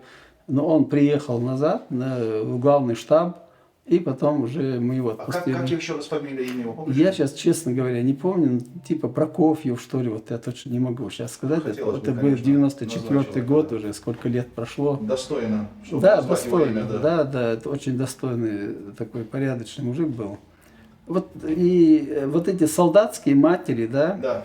они жили в чеченских семьях. Вот чеченские матери брали их там, потому что, ну, я как говорю, они бедные, да, им. Это 1-2 случая или Это массово? много, это массово, это во многих селах. Вот есть такой, был солдат Родионов такой, да, солдат Родионов, которого иконизировали, которого якобы там бамути ему отрубили голову за то, что он не снял крестик. Да. Такой случай, да, якобы Был Руслан, громкий случай такой, да. Руслан Хайхароев, ему там сабли или чем-то, не знаю, голову отрубил. Но это все оказалось вранье, да. Это оказалось враньем, потому что когда эксгумировали тела, якобы там эксгумировали, а там тоже один подполковник Прокопенко, который был в составе вот этой по поиску военнопленных с русской стороны, была тоже создана комиссия по поиску военнопленных. Я был с чеченской стороны, Да. и мы даже с ним ездили вместе в Бамут по поиску солдат, по поиску военнослужащих живых. Там на дороге лежал уже обглоданный солдат, да, ну, кости, там, скелет. Обглоданные Собаками, ну, дикими, может Дикими быть, собаками, собаками, может, какими-то другими животными, не знаю. Ну, целый скелет русского солдата, сапоги, там валяются эти атрибуты разные. Я говорю: да он же лежит, возьмите его. Он им не нужен был. Понимаешь, им нужно было для галочки живых солдат, чтобы потом там медаль получить, звание получить. Вот эта женщина, мать этого солдата, Да, которого якобы... якобы ему голову, это самое интересное, да, при эксгумации, оказывается, взяли тело, отвезли в Моздок, не в Моздок, а в ростовскую лабораторию для того, чтобы экспертизу, ДНК экспертизу взять, уточнить точно, кто он. Да. Она якобы его узнала по носкам. Ну, носки там связала, может быть, сама, может быть, такой факт, может быть.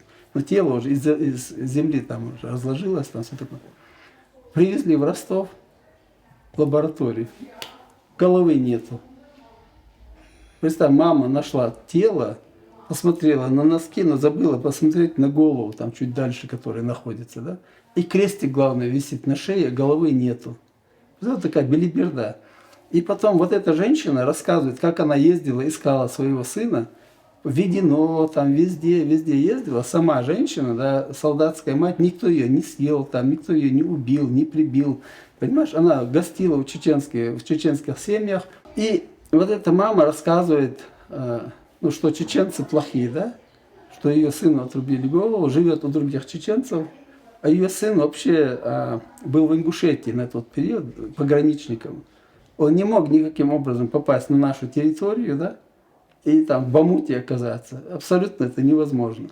То есть этот человек, Прокопенко, вот этот подполковник, который в комиссии был, похоже, они, видимо, подружились, ну, все возраст, нормальный возраст у него был тогда. И он решил помочь маме, чтобы она получила компенсацию за потерянного сына, да, за исчезнувшего, за пропавшего без вести, может быть. И потом они раскрутили вот этот случай до такой степени, что этого Родионова иконизировали, икону написали, военный солдат. Потом в селе, где он жил, вернее, до того, как его призвали в армию, поставили небольшой памятник, и потом ежедневно, или по каким-то праздникам, школьники там стоят, эти пионеры разные, да, возле памятника, и вот чеченцы убили, вот эта пропаганда, да, дальнейшая пропаганда, и это до сих пор проходит. А реальная история этого парня известна? А никто не знает реальную историю. Возможно, он в самой Ингушетии пропал, может, что-то с ним случилось, непонятно. Но То есть доказательства не доказано, не абсолютно. это, но эту педалируют так, как будто Да. она действительно... И даже да. Татьяна Рубцова звонила этому эксперту, который там был в ростовской лаборатории, нашла его, с ним разговаривала. Он говорит, никакой экспертизы они не делали вот этому именно Родионову, и Да. нет доказательств, что это он, сам Родионов и есть. Сегодня мы по этой войне видим же, да, в Украине, если есть тело, есть лада, белая лада Калина, да, если тело есть убитого солдата, то за него дают какой-то миллион или сколько-то там рублей, компенсацию или белую машину там, или что-то такое.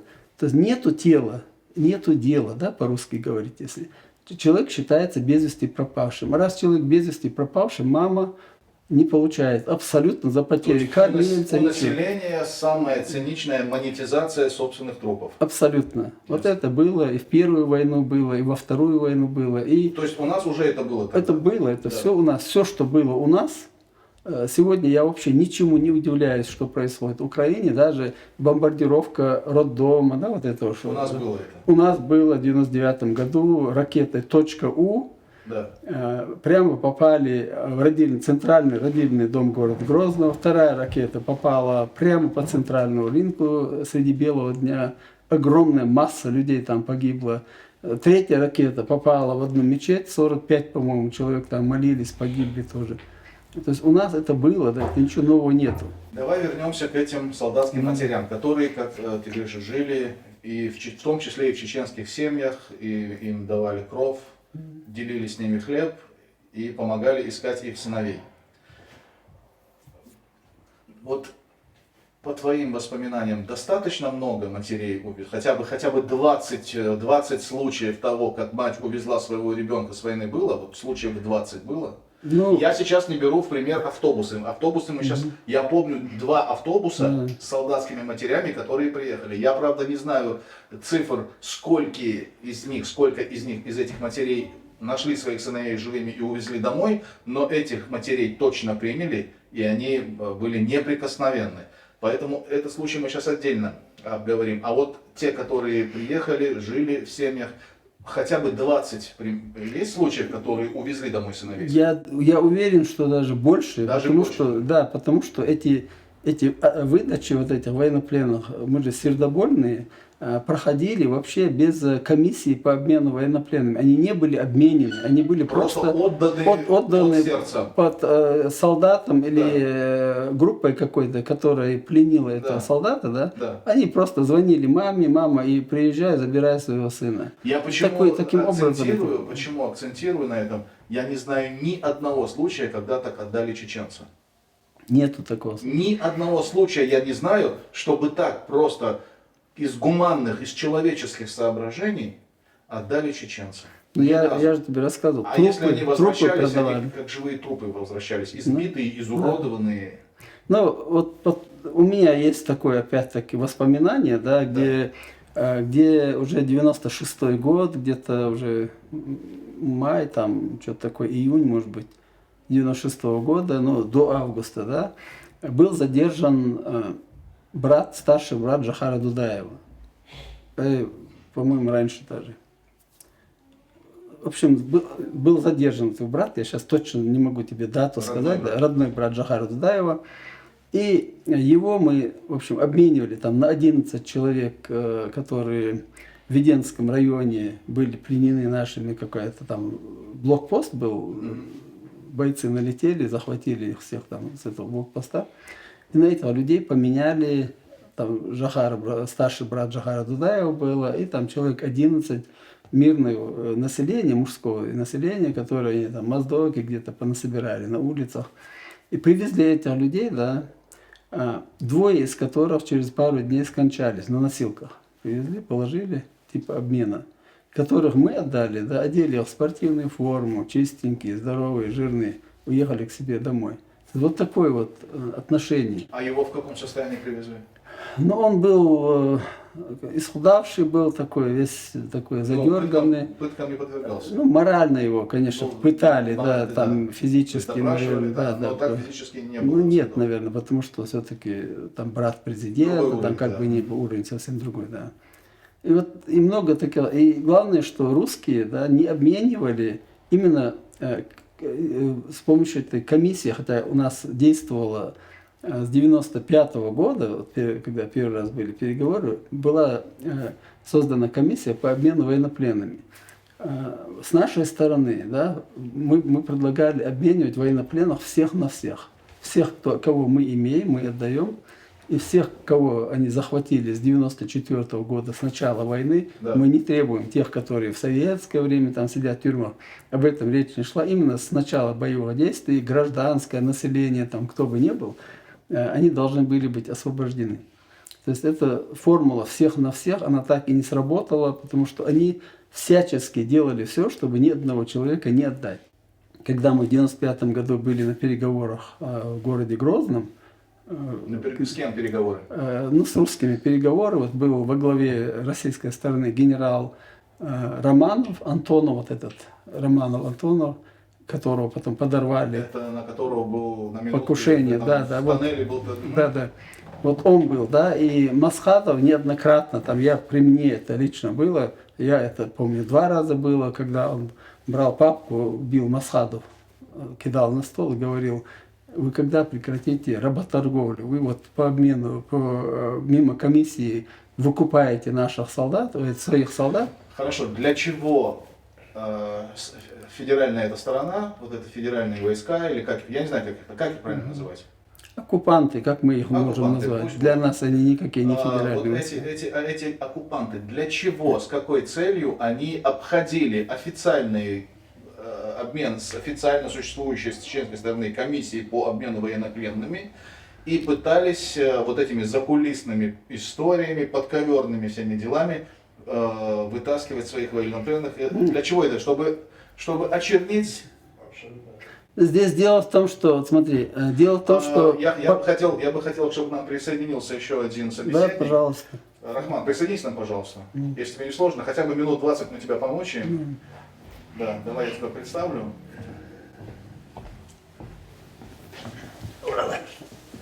Если не сложно, чуть-чуть, да. Да.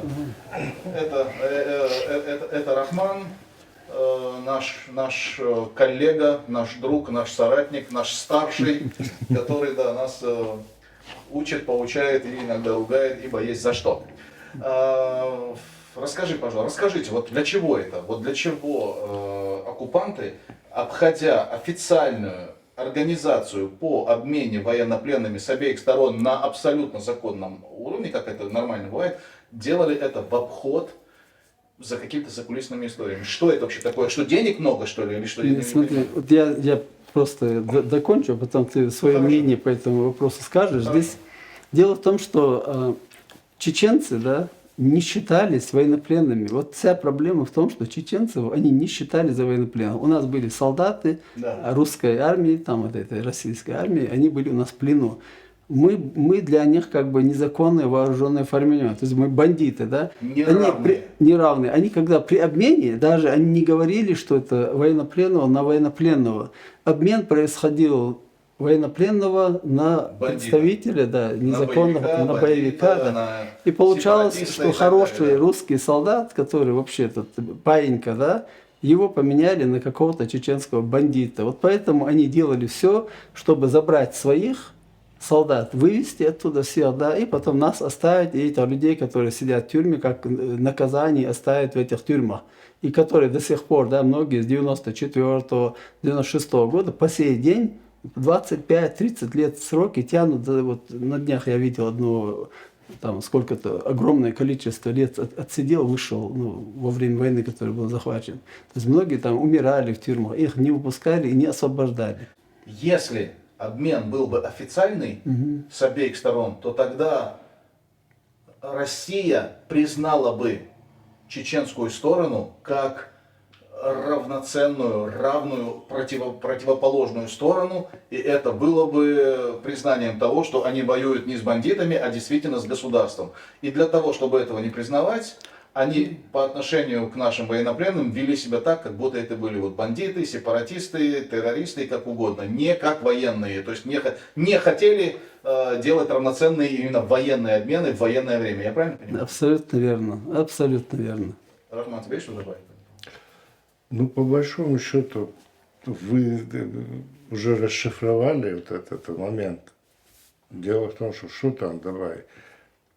Там есть деталь такая, что отдельные операции производились по поводу того, что якобы выкрали кого-то, выкупают там и так далее. Но в этом деле больше компетентен Хусейн. Я здесь просто как дополнение могу быть.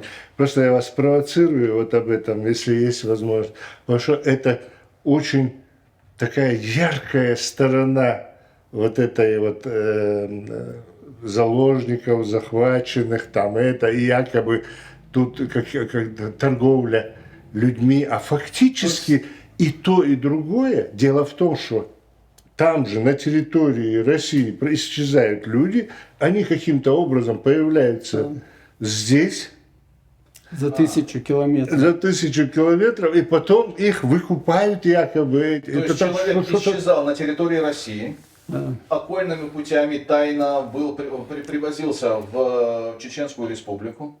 Кому он там отдавался? Передавался агентуре, Агентуре, да, которая среди тоже чеченцев, достаточно, которые да. которые работали на федералов. Да.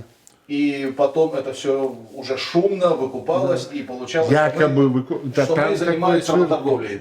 Нет, выкупаться могло, потому что эти люди Да. за деньги готовы были свою маму еще в придаток, наверное, Да. отдать им, чтобы только получить деньги. Потому что по-другому хоть это грубо звучит, но идет, когда война уничтожается твой народ, да, и ты играешь на стороне вот этого оккупанта, еще надо вспомнить, что до этого, до начала войны там были, я так называемая оппозиция, которая с оружием в руках вначале пыталась воевать против своего собственного народа, и на шее которых русская армия и зашла на нашу территорию. Тогда Поэтому эти люди, да, вполне могли такие вещи делать. Тогда я просто вынужден спросить, это серьезный довод, Да. серьезное обвинение. Есть у этого железобетонные доказательства или нет? Вот смотри, или, я был- или вот это на личное усмотрение, хочешь верь, хочешь не верь. Ну, я был в плену, да, в эту войну. Вот Да. такой момент.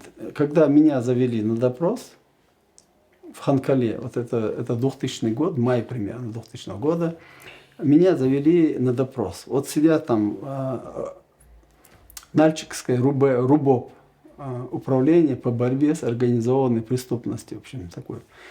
Из Нальчика, все эти люди из Нальчика, подполковники, там разные такие следователи. Ну, меня заводят туда и начинают. Я сразу говорю, что я опытный уже в Первую войну побывал, я знаю, как себя там вести надо, что надо говорить, чего не надо говорить. Я сразу говорю, я требую по отношению к себе отношения в соответствии с моим статусом. Я депутат парламента типа Чеченской Республики Ичкерия. Ну, наглую тогда. Они, там сейчас же идет война, туда-сюда там. И у нас разговор, естественно, пошел немножко другое русло, да, политическое русло. То меня там хотели как соучастника вот этой газеты, редактор был со мной же. А как тебя взяли в плен? Ты можешь не отвечать, но... Я это расскажу, это никакой не проблема никакая. Это было, меня взяли в плен 10 мая 2000 года. Вот Это второй плен. Второй плен, да. 10 мая, это село Гихи, Гойты. Вот. Там есть такой мост через канал. Есть. На этом мосту стоял блокпост.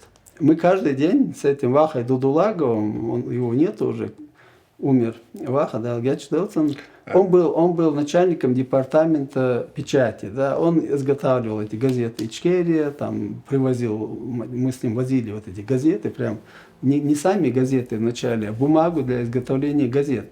И когда мы туда-сюда ездили, и спрашивали, зачем это вам, мы там для магазина оберточная бумага, типа этого, да, что-то заворачиваем, кушать, все такое. И провозили на ту сторону, потом делали из нее газеты, печатали, и потом обратно раздавали по фронтам, по позициям. Газета «Ичкерия» называлась. Вот с этой газетой «Ичкерия» 10 мая мы едем через этот пост.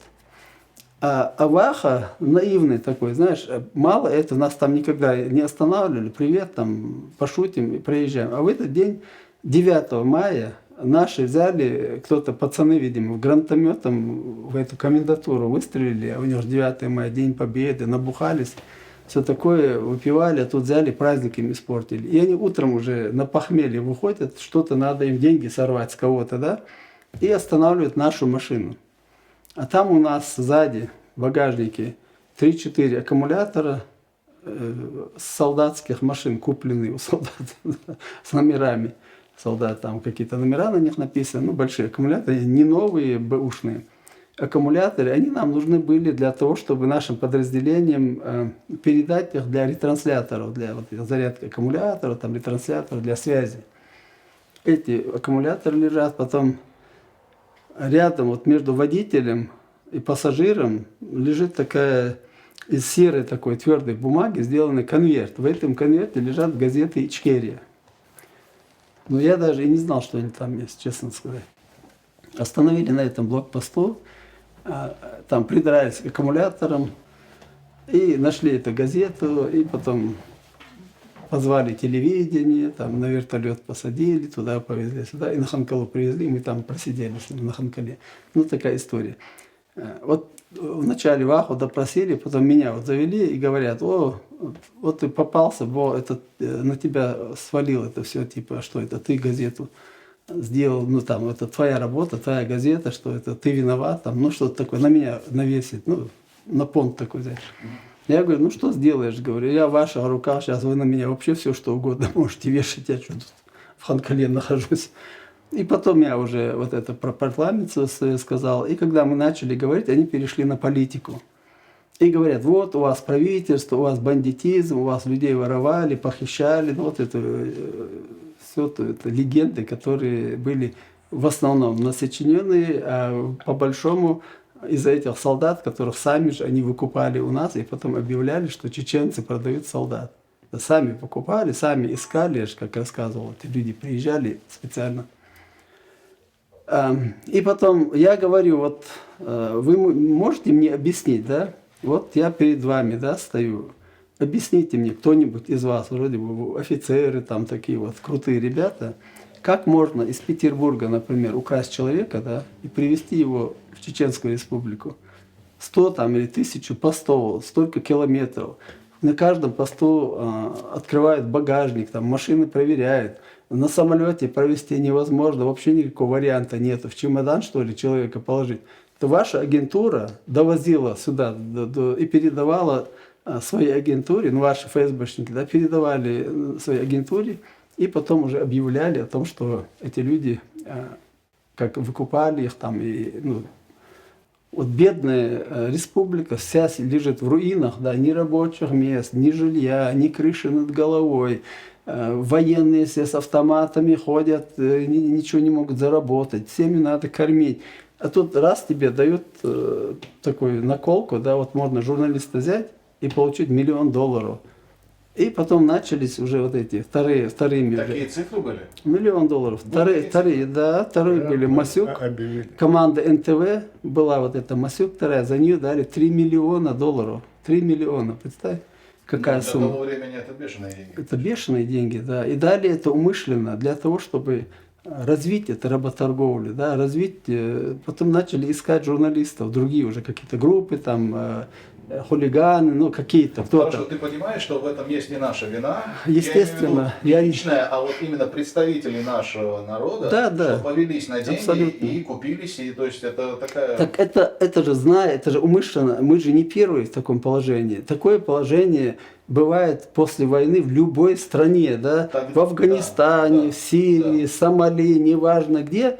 Везде найдутся. Везде находятся, потому что люди, уже приступившие закон во время войны с оружием в руках, и это оружие дает им право, да, быть начальник кавычках. права, да, ну в кавычках, да, заниматься всем, чем тебе душа твоя пожелает. А власть тогда еще не могла, не установилась, не было действующего серьезного МВД, потому что не было кадровых сотрудников МВД. Но я не хочу обеливать и наших, да, вот этих людей. Преступников. Ну, я Которые, да, преступник, участвовали в этих, преступник, он везде, у него нету Тогда ничего. на этой почве, если мы уже проявили, что у нас не было единства, и были люди, которые нам же и портили и имидж, и все на свете, такой вопрос у меня. Были ли пессимистичные настроения среди руководства Чеченской Республики?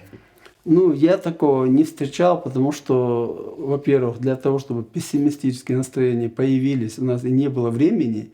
Эта власть, да, после Первой русско-чеченской войны были выборы проведены осенью 1997 года.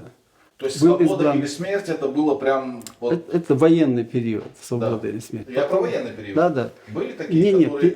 А были в руководстве, которые потом ты имеешь в виду- которых потом уличили в сотрудничестве? Ну, Такие- по крайней ты не мере, знаешь таких я не знаю таких людей, такого случая нету. Я знаю потом уже в эту войну я знаю таких случаев.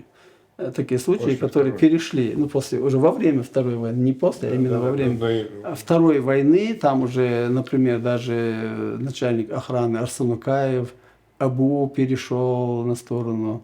Там много вот таких, можно фамилии называть, людей, которые... Они что сделали? Амнистию, да, якобы амнистию, 10-ю, 20-ю. Да. Они объявляли амнистию, люди приходили, должны были отдать автомат, им там гарантировалось покой, в общем, их оставляли якобы. Но каждый раз, когда возникала какая-нибудь ситуация, там, или взрыв какой-то, или что-то такое, этих людей снова собирали, которых амнистировали уже, да, и гнобили потом, кого сажали, кого убивали. Они нужны были им только для результата, что показать, что в Чеченской Республике идут боевые действия, за то, что там идут боевые действия, как бы они долго не шли, им платили боевые, да, чаевые, боевые, там, бизнес. Это тоже своего рода бизнес. И, например, если в России милиционер там получает, я не помню сейчас, 15-20 тысяч рублей, да, точно я не знаю, просто условно говорю, то у нас они получали 2 раза больше зарплаты за то, что они как бы на войне были, там, погоны, все такое. Им было выгодно, чтобы ситуация была плохая, да, показать средствам массовой информации, что у нас бандитизм, что у нас похищение людей, что там долго-долго надо еще получать эти деньги, да, боевые. Вот они не хотели отказываться от этих боевых. И были моменты, когда сами взрывали, сами что-то делали, да, сами русские военнослужащие для того, чтобы ну, такую иллюзию создать, что еще война идет и зарабатывать на этом деньги. О жестокости, которую заслуженно и незаслуженно приписывают чеченцам, мы все знаем, весь мир знает. Это перерезанные горла, еще какие-то преступления. Единичные случаи, Не надо важно, сказать, да, это не но важно. они в но- любом случае их хватило для Да. того, чтобы шокировать мир, и хватило для того, чтобы это все переложить на каждого чеченца Да. практически. Этого хватило для того, чтобы во всем информационном поле, везде, каждый чеченец стал синонимом терроризма, бандитизма, чего угодно. То есть мы стали в этом смысле очень токсичной нацией, и огромное количество чеченцев, которые были добропорядочные и нормальные люди, от этого здорово пострадали и страдают по сей день.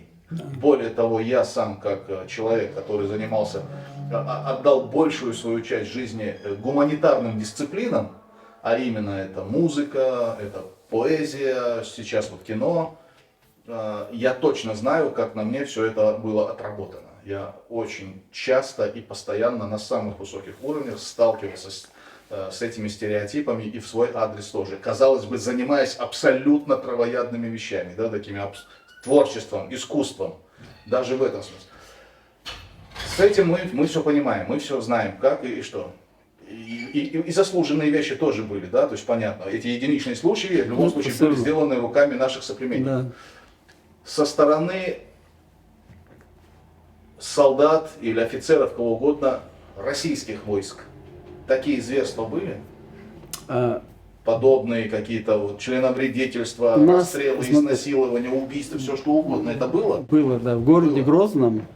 Грозном были концентрационные лагеря. Эти концентрационные лагеря назывались фильтрационными лагерями. Такое мягкое название концентрационных лагерей, в которых при зачистках, да, тоже при зачистках, при облавах, да, если по-другому, по аналогу Второй мировой войны говорить, это были самые натуральные облавы на мирное население. Захватывали людей, сгоняли их в эти ПАП-1 и ПАП-5, и там, по-моему, еще вот по Павла Мусорова, там тоже была комендатура, туда загоняли людей, там ужасающие есть. ПАП — это бывшие автобусные Автобусные гаражи, да. В этих автобусных гаражах были большие боксы, где Да. можно было этих людей содержать. Они были переоборудованы Они под там, эти да, кошмары все. они там пытали их, там есть очевидцы, которые рассказывают, как их пытали, да. Потом вот эти ужасающие свидетельства, да, что, например, вот эти колючую проволоку загоняли, тоже в трубу, да, в трубу. Ужас. Потом трубу вытаскивали, колючую проволоку, потом уже током били, это вообще как все по сегодняшний день эти методы Да. и оккупационным вот этим администрации применяются тоже. Но это как тут про ток вообще даже и говорить нечего, потому что он даже Да. почти что официально в российских тюрьмах применяют сейчас. То есть все эти люди, Над да, женщинами садизм там. полный, садизм, всеми, изнасилование. Я знал А женщин, свидетельства этому есть? я знал женщин, да, женщины, которые То есть есть проходили. доказательства этих следствий? Да. Я был свидетелем, например, вот Карпинский курган у нас есть же в городе Грозном, Старопромысловский район, когда во время переговоров там была воинская часть, какой-то полк стоял, номер я уже не помню. Этот полк ушел оттуда, и остались эти окопы, там всякие дела, и люди, местные жители, ну, поживиться чем-нибудь, пошли там бревна, там какие-то ящики, чтобы их себе забрать домой для хозяйственных нужд. Пошли туда и нашли там, по-моему, 9 или 10 было ящиков, огромных ящиков из-под боеприпасов, битком набитые человеческими костями. Вот обожженные, сожженные, там как бы, да, эти кости забиты, эти ящики потом мы привезли на переговоры, там был генеральный прокурор Ваха Муртазалиев, тот период был, наш чеченский генеральный прокурор, он это зафиксировал, акт составил, журналистам показывали, даже в газете была фотография вот этих ящиков, и во время переговоров они туда привезли эти ящики на место, где мы вели переговоры, Да. и демонстрировали журналистам. Эти люди, это живые были люди когда-то. Куда они делись? Пропало. До сих пор у нас Давай много уточним. тысяч. 9 ящиков. 9 Какого ящиков. размера? Хоть примерно. Хоть Ну, там, ящиков, я думаю, что там 1,5 метра, наверное. Вот А так высота? большая. Ну, высота где-то 50 И сантиметров. эти 9 ящиков были наполнены Раздроблённым. раздробленным Костями, да. Причем, что они обожженные были еще. Это не просто свежие кости раздробили. Их где-то, видимо, пытались сжечь. Они, может быть, не сжигали, и вот эти куски, которые остались, наверное, легче было дробить, может быть, не знаю, уже в сожженном варианте. И этими полные забитые эти ящики были. Это одно из таких мелких вещей. И до сих пор, например, на территории Чеченской Республики находятся массовые захоронения вот, убитых во время войны, которые до сих пор не разрешают эксгумировать. Не разрешают. То есть места известны. Известно, да, но А их не эксгумацию разрешают. не разрешают, да. Ну там сейчас, правде говоря, много всякого рода строек и так далее. Может быть, параллельно с якобы, ну не якобы, а настоящими стройками, все это заметаются, эти следы параллельно, потому что уж очень там много разнообразных небольших захоронений, больших захоронений, бесконечно мирное население исчезало, его там дробили, душили, убивали, насиловали, а потом исчезали. Человек вот годами, десятилетиями человек нигде не может найти никакие останки. Ну, И вот- Алды возьми, да, к примеру. Птица, просто самашки, алды. Ну да. Вот я хотел поговорить об этом. Смотрите, вот первое массовое убийство мирных граждан, получившее широкую огласку вот вообще в мире, то есть такую прям широкую. оно случилось в селе Самашки.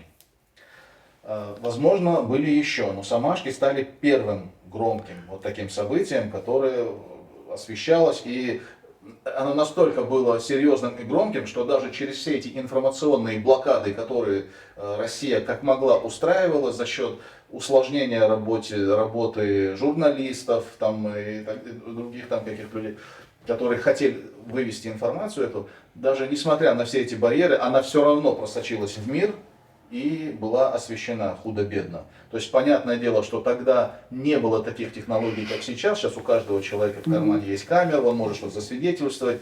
И вот война, идущая сейчас, русско-украинская, она, в принципе, очень много видеосвидетельств получает, то есть там информации куча. Тогда, конечно, этого не было. Но несмотря на это, на отсутствие тех технологий, которые сейчас, есть все равно, тогда уже были видеокамеры, и даже сейчас есть видеозаписи, и тот, кто хочет с этим ознакомиться, он в интернете может их найти на разных хостингах и посмотреть, какие зверства там они учинили в этих Самашках. Вот что тебе известно об этих событиях конкретно в этом селе? Ну, операции, вот этой операции, да, по уничтожению людей в селе Самашки занимался именно вот этот генерал Романов Антонов, да, который был подорван на минутке, с которым мы, кстати, в 1995 году вели С которым у тебя были эти переговоры. переговоры, Да. Вот этот генерал Антонов Романов, Антонов Роман, он сам, по-моему, генерал Романов, а Антонов это фамилия по должности. То есть в тот период генералы, там, полковники, летчики, вертолетчики, они боялись воевать под своим именем, потому что, ну, там, во-первых, скрыть, да, свою идентичность, обезопасить своих родственников, понимая, что за это убийство потом придется кому-то отвечать. И вот меняли фамилии. Вот этот Романов Антонов оказался таким Романовым Антоновым. Он отдал приказ, начали штурмовать село, хотя в этом селе почти никого из этих не было, да, там мало было. Причина, почему именно это село, что как вот Оно стоит на границе. Чего они докопались до этого села вообще? Ну, во-первых, эта армия, да, стояла на ингушской границе долгое время, они не могли пройти. Там, где мы, то, что говорили, с Назрани через эту трассу там не пустили, и потом часть вот этих войск пошли в сторону Серноводска, и они решили пройти через Серноводск. В Серноводске, в этих местах тоже с Серноводского были ребята, которые воевали, они оказали сопротивление вот этой российской армии. Да? Из Самашек были тоже ребята, которые неплохо воевали, они тоже оказали сопротивление. И вот они решили тогда зачистить это село, как бы уничтожить его, зашли туда. Это там не один раз было, там 2 раза было, 2 или 3 даже зачистки вот эти массовые там происходили, да. И уже когда гранатометами, огнеметами люди сидели, например, где-то в подвалах укрывались, когда начался обстрел, пошли солдаты, и в подвал бросали гранату. Там люди, не люди, их это мало что интересовало. Потом обычно гранату, автоматы, кто выжил, выжил, кто нет, там остается. Потом эти огнеметами, эти шмелями били туда вовнутрь, и тоже там сжигалось. И потом родители вот показывали останки, пепел своих родственников, там дочка, жена, там брат, сват чеченских вот этих граждан, ну вот жителей этого села Самашки. А информацию об этом, именно об этих Самашках, вынесла оттуда Хазман Бакаева, чеченская журналистка, она сейчас живет в Париже. Вот она зашла тайным каким-то путем, зашла в это село Самашки, взяла интервью у многих людей и вынесла вот эту кассету оттуда, ну, с небольшой камеры. Я ее тоже знал, и в то время знал, и после этого сейчас мы с ней контактируем. Вот благодаря ее мужеству мир узнал о том, что было Самашки. А таких Самашек было в каждом селе. Но только не было там доступа другим журналистам. Какие другие чеченские села из громких случаев подверглись таким же геноцидам? Ну, это везде. Например, Алды, да, на Старопромысловском районе. Тоже зачистки массовые были. Это тот район, где я сам даже жил. Местных жителей выводили и расстреливали. Там ОМОНы, не ОМОНы из России.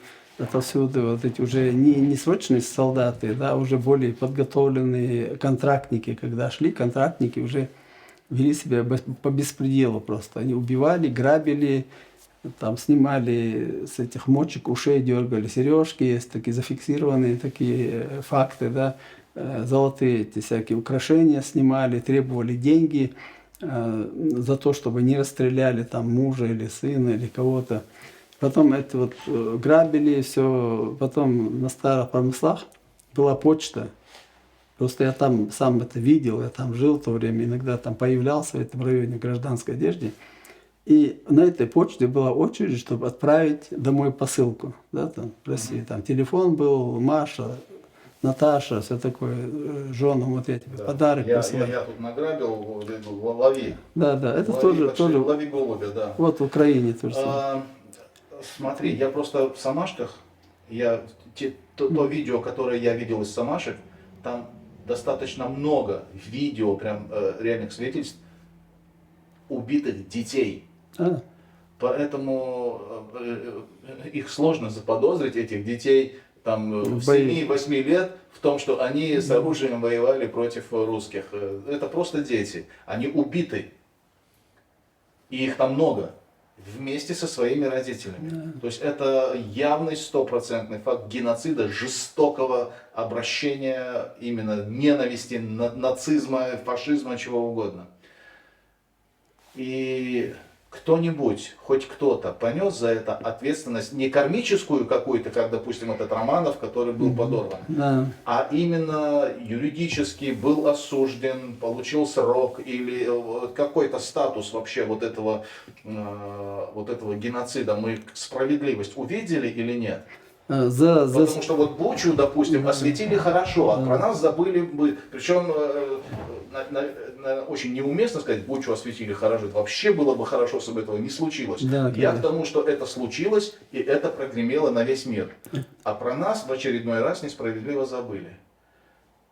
Что-то, хоть справедливый кусочек какой-то на нашу долю выпал или нет? Да, конечно, выпал. За первую русско-чеченскую войну осудили одного человека, насколько мне известно. Одному удалось убежать, а третий, который был в розыске, да, вроде бы, да, может, это опять очередная утка, якобы погиб в Украине сейчас. Там один Аракчеев был, тоже фамилию тоже не помню, Аракчеева. Да. Вот один человек был осужден за все эти военные преступления. И какой срок, и какой вердикт ему? Срок там, лет 8-10 дадут срок, будет отсиживать не в самой тюрьме. Например, Буданов был в эту войну уже, да, изнасиловал чеченскую девушку, убил ее, целый полковник, да, там, герой нации, герой, да. И что ему сделали? Правильно сделал, так с ней и надо, с этими зверями так и нужно. Да, эту риторику я слышал. Ну, это в отношении других солдат тоже. Сегодня за Украину, за эти зверства, кого наказали в России? Знаешь, хоть один случай, чтобы российская сторона посадила какого-то солдата, офицера. Я не знаю. Поэтому спрашиваю, может быть, я не знаю. Вот такая практика нет. Справедливости мы не получили. И не получим. В России пока сами не будем добиваться этой справедливости. Да. Хусейн, ты был в плену дважды в обеих русско-чеченских войнах. Давай проговорим про первый прям. Во-первых, как ты туда попал? На это ты можешь не отвечать. Да, я буду отвечать, да. Но если ты не будешь отвечать на это. Буду. Ты расскажешь, как ты попал конечно, в первый раз. Расскажи, пожалуйста, как случилось. Ну, я курировал опять, да, Старопромысловский район. До того, как попасть в плен, тоже шли переговоры, до этого, да, я попал в мае месяце в плен, а до этого у нас были переговоры на этой Ханкале, там еще где-то. Я был в комиссии по первой войне, комиссии по сбору оружия у населения. Была такая создана комиссия. Для чего она была сделана? Ну, просто формальность, да, чтобы снизить накал, чтобы оттянуть время. Ну, это идея была. С Россией мы там пытались даже, была такая идея подписать с ними соглашение о том, что российские войска уйдут, в каждом населенном пункте останется там сколько-то военнослужащих. В итоге у нас получалось оружием, которое будет на законной основе сидеть в населенном пунктах, то есть по примеру каких-то стран, да, и в итоге получалось, что у нас армия увеличивалась чуть ли не в 2 раза по этому соглашению. Мы должны были Да, иметь я оружие. понял, да. Ну, вот такая, какая-то игра такая была. И потом я был в комиссии по по сбору оружия по Старопромысловскому району. Я жил сам в Старопромысловском районе. Каждое утро в своей военной форме, со своим автоматом, со своей нашивкой приходил в комендатуру. И целый день сидел там с этим комендантом в ожидании людей, которые будут приносить добровольно, сдавать Комендант оружие. с российской стороны. Российской Да, то стороны, есть да. это была такая, Российская, русская да, совместная комендатура. работа, да. Совместно. Это момент, когда доминировали, еще во время Первой войны был период такой, когда основные, город наш был захвачен, уже оккупирован российской стороной, Аргун, там, Гудермес, такие, основные города у нас были оккупированы российской стороной. То есть чеченское доминировал. сопротивление в этот момент находилось не в самом выгодном. Да, а потом это 6 августа произошло вот это событие. И вот между этими событиями этот период, Этот когда период, да. Хорошо. Да, Хорошо и уточнение.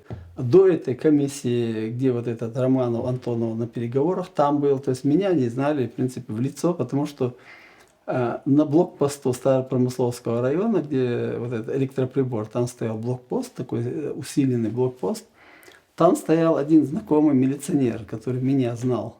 Когда я туда проехал, в сторону 36-го участка, мне надо было поехать к нотариусу, там была женщина знакомая, да, я хотел на своего брата переоформить машину, и чтобы он занимался разведкой у нас там в городе, чтобы ее останавливали, показывали, что это. Да. Ну, для этого специально мы туда поехали, эту бумажку, по-моему, взяли у нее. И обратно, когда возвращаемся, нас остановили прямо на этом блокпосту. Мой брат сидел за рулем машины, я сидел рядом. И сразу подходят, обычно вот, делают, как останавливают машину. Этот солдат идет, открой багажник, документы, сразу за машину. Да. В данном случае они стали перед машиной, да, выходи, там водитель вышел, потом ко мне подходит с моей стороны, о, Масхадов, выходи. Попался типа этого, да. Масхадов тебе, Да, тебе меня, сказали, тебе Масхадов, да. Ну, я так пошутил, я говорю, ты знаешь, если хочешь Масхадова найти, у него там чуть большие уши, там, смотри туда-сюда. Ну, шутка такая, Ну да, да, я чтобы думаю, сбить, Масхадов чтобы, не обиделся бы, да. не, ну, чтобы Он был с чувством юмора, да. сбить накал вот этот такой. Выходи, там все такое. Оказывается, я потом только тоже их начал узнавать. Была охрана этого Романова, Антонова, вот эти люди. А меня чеченский милиционер сдал. Оттуда нас взяли. То есть этот военных. милиционер Да, показал. чеченец, Да, да. тебя узнал, Да. дал... Ну, там Масхадова, да, наверное, что-то промямлил там, и те подумали, что Масхадова поймали уже. отправил сводку, что такой-то, такой-то проехал, они приняли решение тебя на обратном пути принять. Да, Значит, уже был какой-то план. конечно. И ты попадаешь в плен. Да, тебя берут. и вот нас двоих, да, не я А кто с один, тобой был это еще? мой брат был. Твой брат. Вы оба попали да, в плен. мы попали в плен. Да, нас отвезли Главное управление объединенных штабов, ГУОШ называлось, на Березке была такая штука. За нами прислали какой-то там бронированную, какую-то страшно бронированную машину на этот блокпост. В этой машине повезли на эту ГУОШ. Там переночевали, меня отдельно отделили сразу. Мой брат был в общей, там человек 10 сидело в какой-то каморке, тоже наловили там с улицы. А меня взяли отдельно, в каморку засунули. То есть небольшая комната, 2 на 2, может еще меньше даже, да. И там, что интересно, стоят ящики из-под овощей, деревянные ящики, дном вверх. Сантиметров 10 моча там внизу, да, дышать невозможно, ногу поставить невозможно. И я вот так до утра на корточках на этом ящике, как курица на своем насесте просидел, да. Потом утром завели следователь. То есть там, нечеловеческие, антисанитарные, какой-то специально сделанные условия. Специально. умышленно, То да. есть не в смысле там некому было убирать и так само Не, это умышленно. специально было сделано. Ну, людей не выводили в туалет, не выводили, что они должны, как-то же должны что-то делать. А потом утром привели на допрос, сидит там следователь, видимо, Ленинград, Петербург, Москва. Он сидит, на меня не смотрит, главное. Я там очередной, да, 100-тысячный, может, 1000-ный, не знаю. Как Там сказал мои- Дудаев, миллион первый генерал, по-моему. Да, Мои пришел, документы да. перед ним, он сидит, фамилия, имя, отчество. Потом он задает следующий вопрос. Какого ты тукма, какого-то вероса, кто у тебя, какого-то тейпа, какого тухма, кто верос? Объясни, пожалуйста, что такое туком, что такое верос. Тейп я знаю. Вот что Да. это такое? Тукам это, Собрание тейп. да, тукам это вот самое основное собрание тейпов. В тейп входят разные, То есть в один туком может да, войти много несколько тейпов, да, многие тейпы входят в этот тукам и организуется, такое это чисто старинное определение в современном. Сейчас в современном, но вот, Но оно не функционирует тогда. Есть, Не практикуется не сильно. практикуется, потому что люди живут в разных концах и земного шара, и по республике, не живут компактно в определенном месте. Хорошо, верос. Поэтому верос – это человек, который старейшина рода, может быть. Человек авторитетный, который тебе скажет: а ну иди, сынок, домой, там не воюй, не ходи туда, не ходи сюда. То есть это человек, на которого можно повлиять, да, чтобы такие, как я или другие, не участвовали в войне, там делали, что не хотят. То есть, Этот человек родственник всем этим людям. родственник, мне он может быть родственник. Да, родственник. Да, то есть да. Он получается среди родственников какой-то старший. Старший, да. Да. Вот этот верос.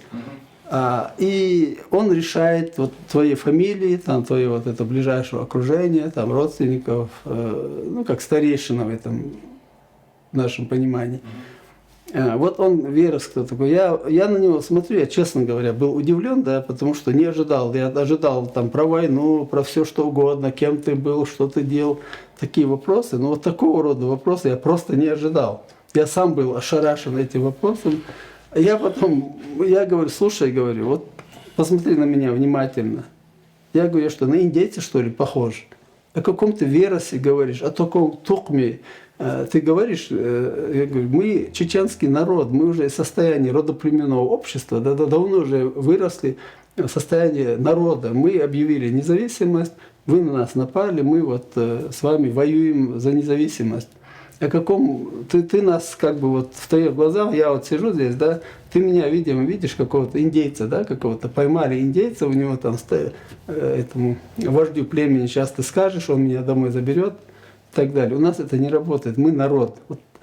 После этого он на меня смотрел, просто был удивлен, я думаю, удивлен, потому что до меня там были люди, приходили, им задавали вопросы, они на это отвечали смиренно, да, и потом получали свои сроки или там что-то еще, и их везли дальше. Но в данном случае он удивился и говорит: ты что, у них идеолог, что ли? Такой удивленный. Я говорю: я не идеолог, но я тебе говорю, как есть. Да, у нас идет война, вот вы оккупанты, оккупировали нашу территорию. Ну, в общем, такого рода у нас с ним состоялся разговор. Он уже знал о тебе, что ты из парламента, что ты Я тогда не последняя фигура. я тогда не был в парламенте, я был адъютантом Масхадова. Это первая война. Тоже не слабая должность. Да, видимо, знал он это. знал, да. Он знал, потому что до этого буквально вот за месяц до этого я был сопредседателем по Старопромысловскому району с чеченской стороны по сбору оружия от населения. Всё, это вот в та комиссии, веточка тянется, в комиссии, да, оттуда. Поэтому они меня знали, кто я, когда задержали, и потом привезли. И потом я был для них очень выгодной фигурой Еще раз для подтверждает, что обмена. тебя сдали на посту и не Да. просто так задержали. Еще раз Абсолютно, просто, да. я поэтому акцентировал. Так, и что дальше он? Потом обратно уже нас через очень короткое время за нами приехала машина, и московский какой-то ОМОН, да, СОБР, ОМОН, там кто-то такие здоровые мужики. Ребята приехали, нас до их забрали, наручники одели, в машину, таблетка была машина. В нее лицом не положили, сами сидят в машине. И такой по городу Грозному на большой скорости мчаться на Ханкалу. И по дороге разговор у нас: ой, как вы попали. У них такое, знаешь, вот этого московского ОМОНа, такое было состояние, да, во-первых, страха. Они потом говорили: мы боялись, что вас отобьют в городе, там где-то нападут и отобьют, да, как в кино. Да. Потом эти же люди нас привезли на Ханкалу, потом на Ханкале там на голову одели какие-то такая шапочка черная, да, чтобы лицо не было видно. Посадили в вертолет, вертолетом отвезли на Моздок, Моздоке, потом посадили на военно-транспортный самолет. Это огромный самолет, в который там скамеек ничего не было. Естественно, транспортный самолет, и везде носилки, раненые, там всякие отпускники без ног, без рук, в повязках. В общем, с фронта все эти солдаты, и их было очень много, полный самолет. И нас двоих везут в эти шапочки, рядом сидит охрана вот эта, которая нас сопровождает. Я говорю, слушай, говорю, сними эту шапку с моей головы ему. Я говорю, мне дышать тяжело, во-первых, я ни черта не вижу, куда я из самолета типа убегу. Он говорит, нет, ты лучше сиди, говорит, так, если вот эти тебя увидят, узнают, что ты чеченец, и тебя тут же растерзают в самолете прям. В твоих интересах не показывают своего лица, говорит. Я говорю, ну ладно, уговорил тогда, что сделаешь. Аргумент. И на этом самолете нас доставили в Москву, этим самолетом военно-транспортным, прямо в Москву, это, видимо, раненые все их везли в Москву, оттуда, может, распределяли, я не знаю. Потом за нами с Лефортово приехала какая-то машина для перевозки заключенных. И в этой машине прямо отвезли в Лефортовскую тюрьму. В этой тюрьме нас разделили, там мой брат сидел отдельно. Я сидел в камере, где было всего 3 человека. 2 человека и я третий. Один был 100% какой-то подсадной уткой, да, потому что он такой вот по поведению видно было. Ты вопросы задавал какие-то или что? Ну, это поведение. Ну, это... Или просто слушал? И слушал, и там пытался что-то такое клинить, о чем я говорю с этим. Ну, я такой немножко молчаливый в этом плане, не очень-то и разговорчивый был тогда. А второй был из новых русских. Ну, парень, который без образования, с детства там начал свою деятельность с колонии для малолеток, потом еще куда-то, потом кого-то они завалили там. В общем, деньги от 90-е годы, как раз же, это время, когда криминал был вовсю. Потом к нему какая-то звезда постоянно кушать приносила ему, какая-то вот, модель, его подруга, видимо, жена, не жена, подруга. Она по передаче хорошие достаточно передавала. У меня же вообще ни денег нет, ничего, никто. Даже дома, да, недели, даже больше недели, мои родные, потом я это выяснил, носили в эту ГУОШ, Главное управление объединенных штабов, эти пакеты, передачу, да, чтобы нам, уже нет у нас. Они берут эти Они передачи? берут, да, берут там медиацию, все такое. Ну вот этот парень, ну там в тюрьме своеобразная же еда, правда, Лефортово это совсем не та тюрьма, которая обычно там как это, лебеди какие-то там, дельфины, не знаю кто. Есть тюрьмы, да, серьезные тюрьмы, которые по 10, по 30 человек даже в камере сидят. Вернее, 90, вот Чагай Мальбек сидел, 90 пресс-секретарь Масхадова сидел в камере, 90 человек там было их, и 30 коек. Да, и по очереди спать. По 8 часов смена для дышать нечем, чесотка, там вот эти окна не открываются, решетки, маленькие окна, ужасающие. У нас этого не было. У нас можно было дать вещи постирать. Ну, я вообще, когда вышел даже с Лефортово, даже и не жаловался, потому что в таких условиях я на войне даже не был. Стирали, там вещи отдаешь, стирают, кушать 3 раза в день, и пища такая немножко разная, да, не бурда какая-то однообразная. Ну, в общем, так вот, мне понравилось это немножко. Там посидел? Месяц мы там просидели, месяц. И Да. брат, а вы в одной камере? Нет, нас разделили, сразу разделили. А потом вот за этот месяц, да, ну, никаких событий нет, вот просто сидишь. А в то время у них закон же был где-то месяц, по-моему, при Ельцине. Они могли тебя взять до выяснения, держать месяц. Закона, это по закону было российскому.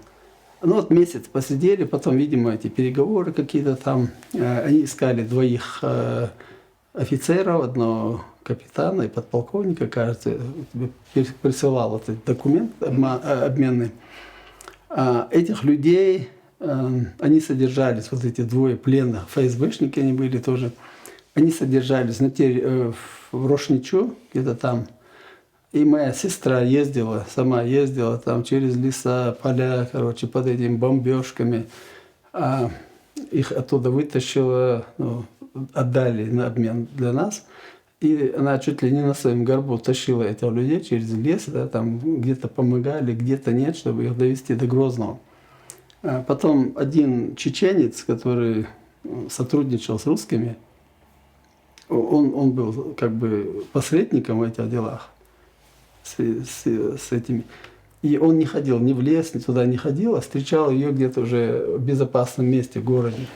То есть и она привезла, эти люди вообще ели, там у одной голова пробита была, там, ну, такие в тяжелом состоянии были оба, вот этих русских. Хочу уточнить, они были ранены в боях или замучены уже в плену? То есть я это не могу сказать, Ты не знаешь, потому что я с ними не мог контактировать, не мог разговаривать, но их взяли из нашей тюрьмы где-то, они где содержались, в лесу где-то. Ну, видимо, раненые были, потому что это при нападении их задержали, где-то машину подбили, и с этой машины, я так, по крайней мере, да, об этом слышал, да. Похоже на правду. Да, и их привезли, они такие вот, ходить не могли, ничего, кого на носилках, кого так. Вот я час, уже мы, после того, как обмен этот начинался, час мы были на улице, разговаривали с этим начальником ФСБ по Ленинскому району, по-моему, подполковник или полковник Громов, кажется, так фамилия была. Он был сам с Краснодарского края, мы там беседовали как бы уже не как враги, да, а просто беседовали, и потом он такую реплику выдал. Если бы с моим городом, Краснодаром, имел в виду, сделали то же самое, что с городом Грозным, я бы всю жизнь воевал, вот он мне сказал. Вот этот офицер. То есть он, в принципе, понимал Да, ну, чеченцев и их да. освободительную борьбу. Да, и, соответственно, вот в отношении нас, даже в этом Прости, я ФСБ... хочу уточнить, для меня это важно. Да. А кроме вот этого, были еще случаи такого понимания со стороны, получается, вражеской стороны? Но вот такое понимание по-человечески было еще, или это вот один только случай у тебя на памяти? Нет, здесь вот надо ситуация по ситуации, если ситуация, да, ты попадаешь в ситуацию, например, когда нас привезли уже на обмен в эту комендатуру, а везли нас с Москвы уже, с Лефортово, определили сопровождение уже из Грозного, вот из этого ФСБ.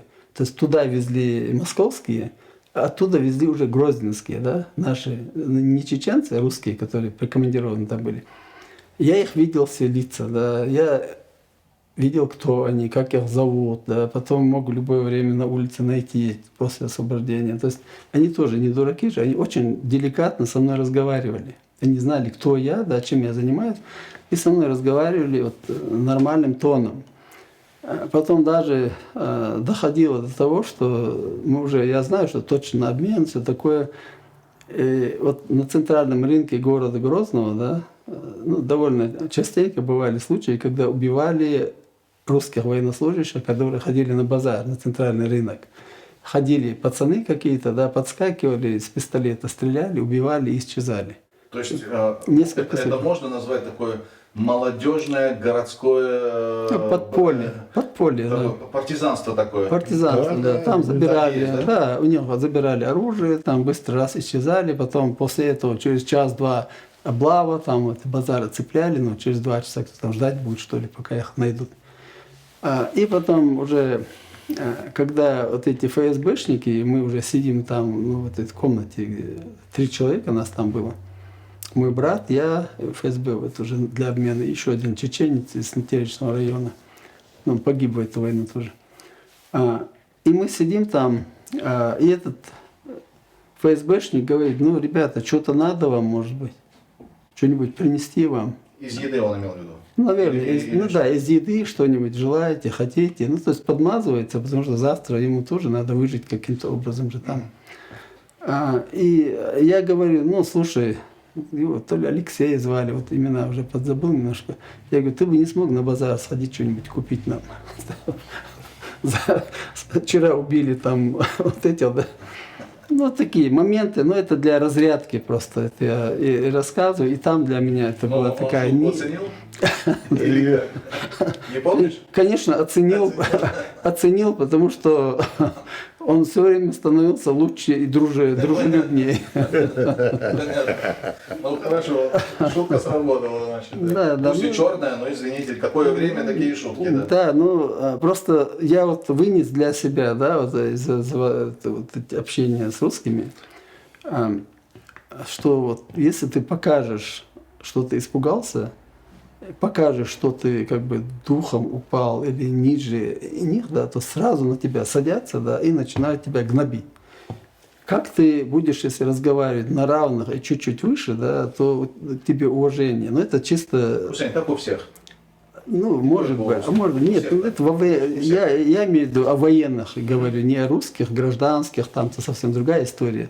Здесь я говорю о военных. Вот я видел людей, которые попадали в плен, чеченцы, да, и настолько, насколько их гнобили, это на Ханкале, я просто сам сидел на Ханкале уже во Вторую войну. Да. Там были пацаны, которых ежедневно избивали там. Заходили повару, например, который не бывает на военных операциях, но он в Чечне, как бы, да, воюет в Чечне, там, потом завтра приедет домой, погоны там какие-то, да, нацепит, дембель, все такое. А то, зараза, ни одного чеченца не видел. Как так? Его заводят, дружки, да, и он кулаками там этого Пленного, побил. чтобы Пленного. дома сказать, что, Да, вот я там как дал чеченцу. да, вот что я такие. там чеченцев был. Ну, Да. да, грязновато, да. Ну, это грязновато, но были разные, да. Вот был, например, я просто это как бы не хочу говорить, что все было плохо, да, были хорошие варианты. Нам не давали на этой Ханкале, я перескакиваю с одной войны на другую, ну вот это уже вторая война. Вот сейчас я про этот момент хочу, пока не забыл рассказать. Нас содержали в вагоне, там, вот уже на Ханкале нас содержали в таком вагончике, ну, типа я его Чабанский называю вагон, ну, строительный вот вагончик из двух отсеков состоит, там 2 на 2 и 2 на 2 примерно. В этой стороне стоит стол, прикрученный, да, и в середине где-то стоит стул. Там следователя стул, и для задержанного стул тоже прикрепленный к полу, ну, чтобы по башке не дали этим стулом. И вот на хорошем расстоянии. И вот там сидит следователь, допрашивает, туда заводят этих ребят. Нас там было 11 человек в этой 2 на 2. То есть В камере 2 на 2 метра. да, 11 человек. Вас 11 человек. Да. И там был, ну, может, 2 на 2, наверное, там козел был, да, 2 козла, ну, строительные козлы, знаешь, Да. такие. На ней стоит вот это полотно, дверное полотно, и в середине вот так лежит. Так. Там еле-еле тут проходишь, еле там чуть-чуть. И с этой стороны узкая, на ней лежит матрас, один матрас на этой двери, на этом дверном полотне.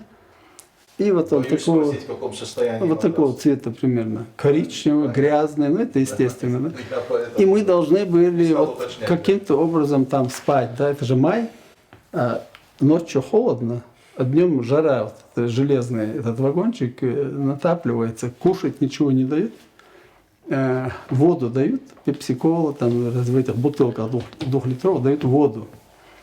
Там в туалет ходить не разрешают, ничего, там по легкому надо в эту бутылочку, да, потом их выкидывать. Ну, такой метод унижения, да, своего рода. Метод да. унижения, совершенно Да. верно. Потом ну, курить там, например, я не курящий, а кто курит, знаешь, это же тяжело сидеть без сигареты. И они пытаются попросить сигарету. И там грязными словами, сейчас как дам, то все, как ты рассказывал. Ну вот как есть, да. Такой, точно такими же словами. Да. Я говорю, ну зачем вы просите? Не умрешь же от того, что не покуришь нашим уже ребятам. То Потом- есть ты их прозывал, Да, что- какой-то статус выдерживали все-таки. Да, чтобы немножко гордость свою Да. не ущемляли из-за какой-то сигареты. Потом приходит один ОМОНовец русский, ну такой немножко полноватый, на лицо как добрый, вроде бы как не глупый, да. И я с ним завел разговор, начал разговаривать. И попросил его сигарету тоже, ребятам, я не курю, говорю, можете хоть сигарету дать, мы же от того, что мы здесь сидим, это не означает, что мы преступники, да, ты завтра можешь тоже тут оказаться или в другом месте, или у наших оказаться, да, как бы ты хотел, чтобы к тебе относились потом, ну, такой вот типа разговора. И он тогда из кармана вытаскивает конфеты, там немножко конфеты, и говорит, я не курю, вот дай этим ребятам после вместо сигарет там конфеты покушать. А потом в этот день двоих выводили на работы, 2 человек. Какая работа? Привезли 3 КАМАЗа щебенки, это май месяц, грязь, там танки, манки, все ездить по этой Ханкале, все вот так вот, грязь. И возле вот этих штабных вагонов, где они живут, эти солдаты, там палатки, надо было 3 вагона, эти 3 КАМАЗа щебенки надо было разровнять. Вот 2 человека взяли с лопатами, отвели. Эти голодные ребята должны раскидать, выровнять вот эту щебенку. И потом они на обратном пути их ведут назад. И работодатель дал им буханку хлеба и 1 консервную банку килька в томатном соусе. Они За идут, всю проделанную работу. да, и потом они идут, другие, да, у них забирают это, представь, другие вот, не успели до вагона довести, раз, забрали, не дали хлеб даже туда донести.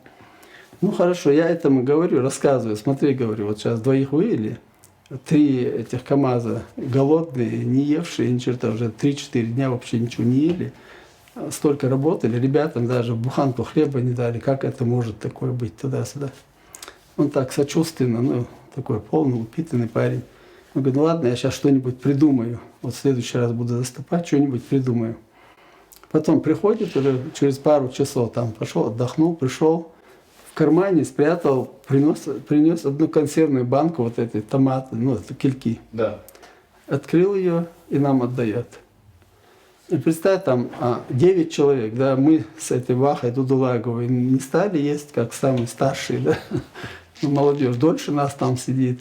И представь, на кровати не залезли, сели на кровати, Да. 9 человек, да, и вот такая маленькая баночка перед ними стоит. 9 несколько дней голодающих взрослых парней. Кто вот этой крышкой от этой банки, да, кто там, не знаю, там, кто пальцы, ну, короче, вот такую баночку поедает эти 9 человек. Кушает. Но это Этот киношная смотрит, картинка. да, этот смотрит на них. Да, говорит, 1 банки на 9 человек, маловато, конечно. И потом говорит, ладно, я вечером что-нибудь придумаю. И опять вечер подходит, уже ночью, не вечер, а ночью. Смена какая-то у него очередная, да? Уже ночь там, ну я не помню, сейчас час, может быть, ночи, где-то уже глубокая ночь, темно на улице. Раз он приходит, он говорит, у меня друг, повар, там где-то поваром работает, ну товарищ какой-то. Я что-нибудь придумаю. И что он делает? Приводит этого повара с кастрюли, да, еды. Приносит хлеб, тарелки, ложки, открывает нашу эту дверь туда, запускает, этот повар нам налил кушать. И вот первый раз за это время мы поели. Только, пожалуйста, говорит, никому не говорите, а то мне Слушай, будет... чем ему могло грозить это? Это ему могло огромным наказанием. Это очень человеческий Это- поступок. Да, это очень человеческий А ты помнишь имя? Нет, Сейчас, я- наверное, сейчас безопасно ему будет? Да, да. Он из Москвы, ОМОНовец был. Мало этого, он мне рассказывал, что выборы президента в Российской Федерации незаконны, что Путин избран незаконно. Серьезно? Да, это он... Уже тогда он это говорил? Да, это мы с ним беседовали. Он говорит, я был сам на избирательных участках в Москве, Тогда ОМОНе. лучше его имя не называть. Да, на всякий и, да, и он на этих участках работал и говорит, никаких избирателей там не было. Приходили 2-3 человека, эти выборы сфальсифицированы. Это его слова. Уже тогда. Это идет война там вовсю, да, ну, это вот это, 2000 год. Да. Он так про эти выборы рассказывал. Во всех населенных пунктах и рядом с населенными пунктами находились российские войска. Мы находились как бы нелегально, как бы маневрировали там. Но эта стадия перешла на партизанские сопротивления. Ну не то, что на партизанское прямой не было, но не было таких прямых соприкосновений, как фронт, артиллерии и так далее. Да. На этот период. И тогда было принято решение, главным штабом был разработан план операции по освобождению города Грозного, города Аргуна и города Гудермеса.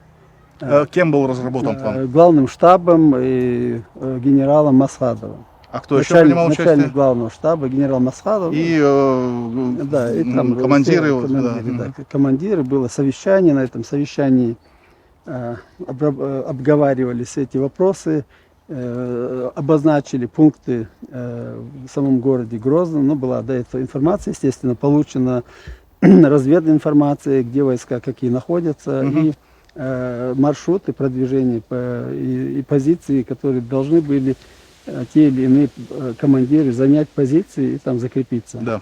И тайно 5-6 там вечером, ночью, утром мелкими группами по 5-6 человек, по 10 человек, в основном через сколько таких групп было? 56-й.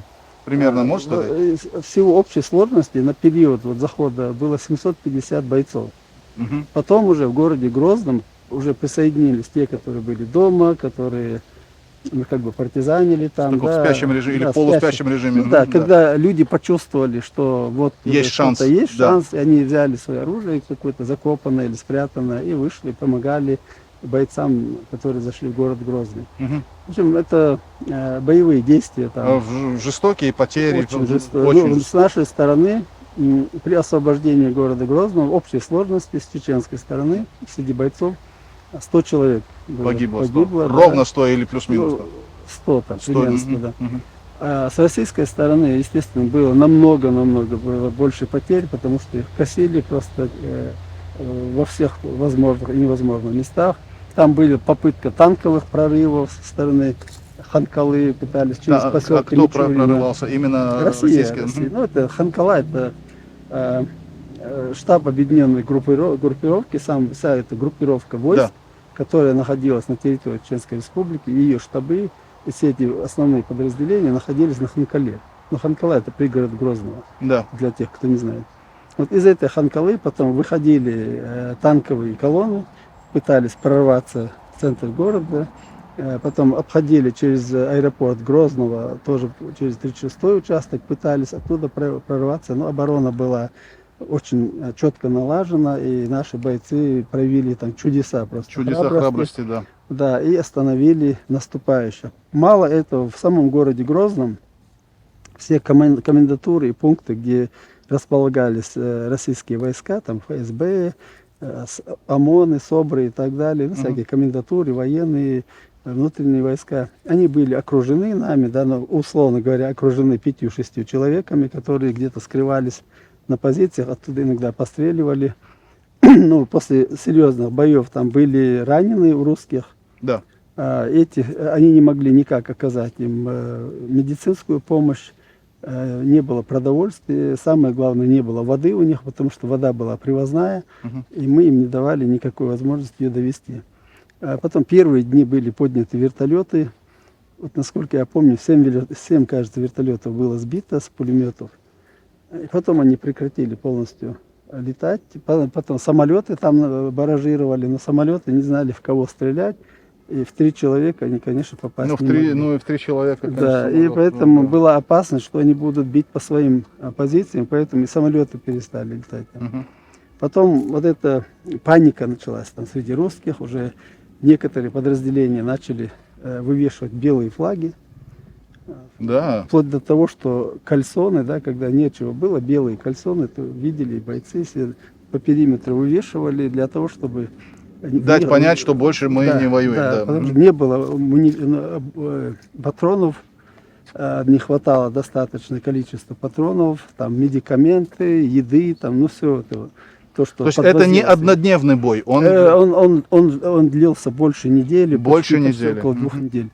Длились очень жестокие бои, и в конечном итоге уже деморализованная русская армия была полностью деморализована, и руководству пришлось идти на переговоры сначала. Переговоры, да. И кто принял решение, вот потому что первый шаг к переговорам сделать? Ну, был там со стороны российской, как раз пришел, назначили генерала Лебедя в Москве. То есть его инициатива была решить вопрос мирно, наконец-то. Да, ну уже я не думаю, что это вынужденная инициатива, в принципе, она была его инициатива.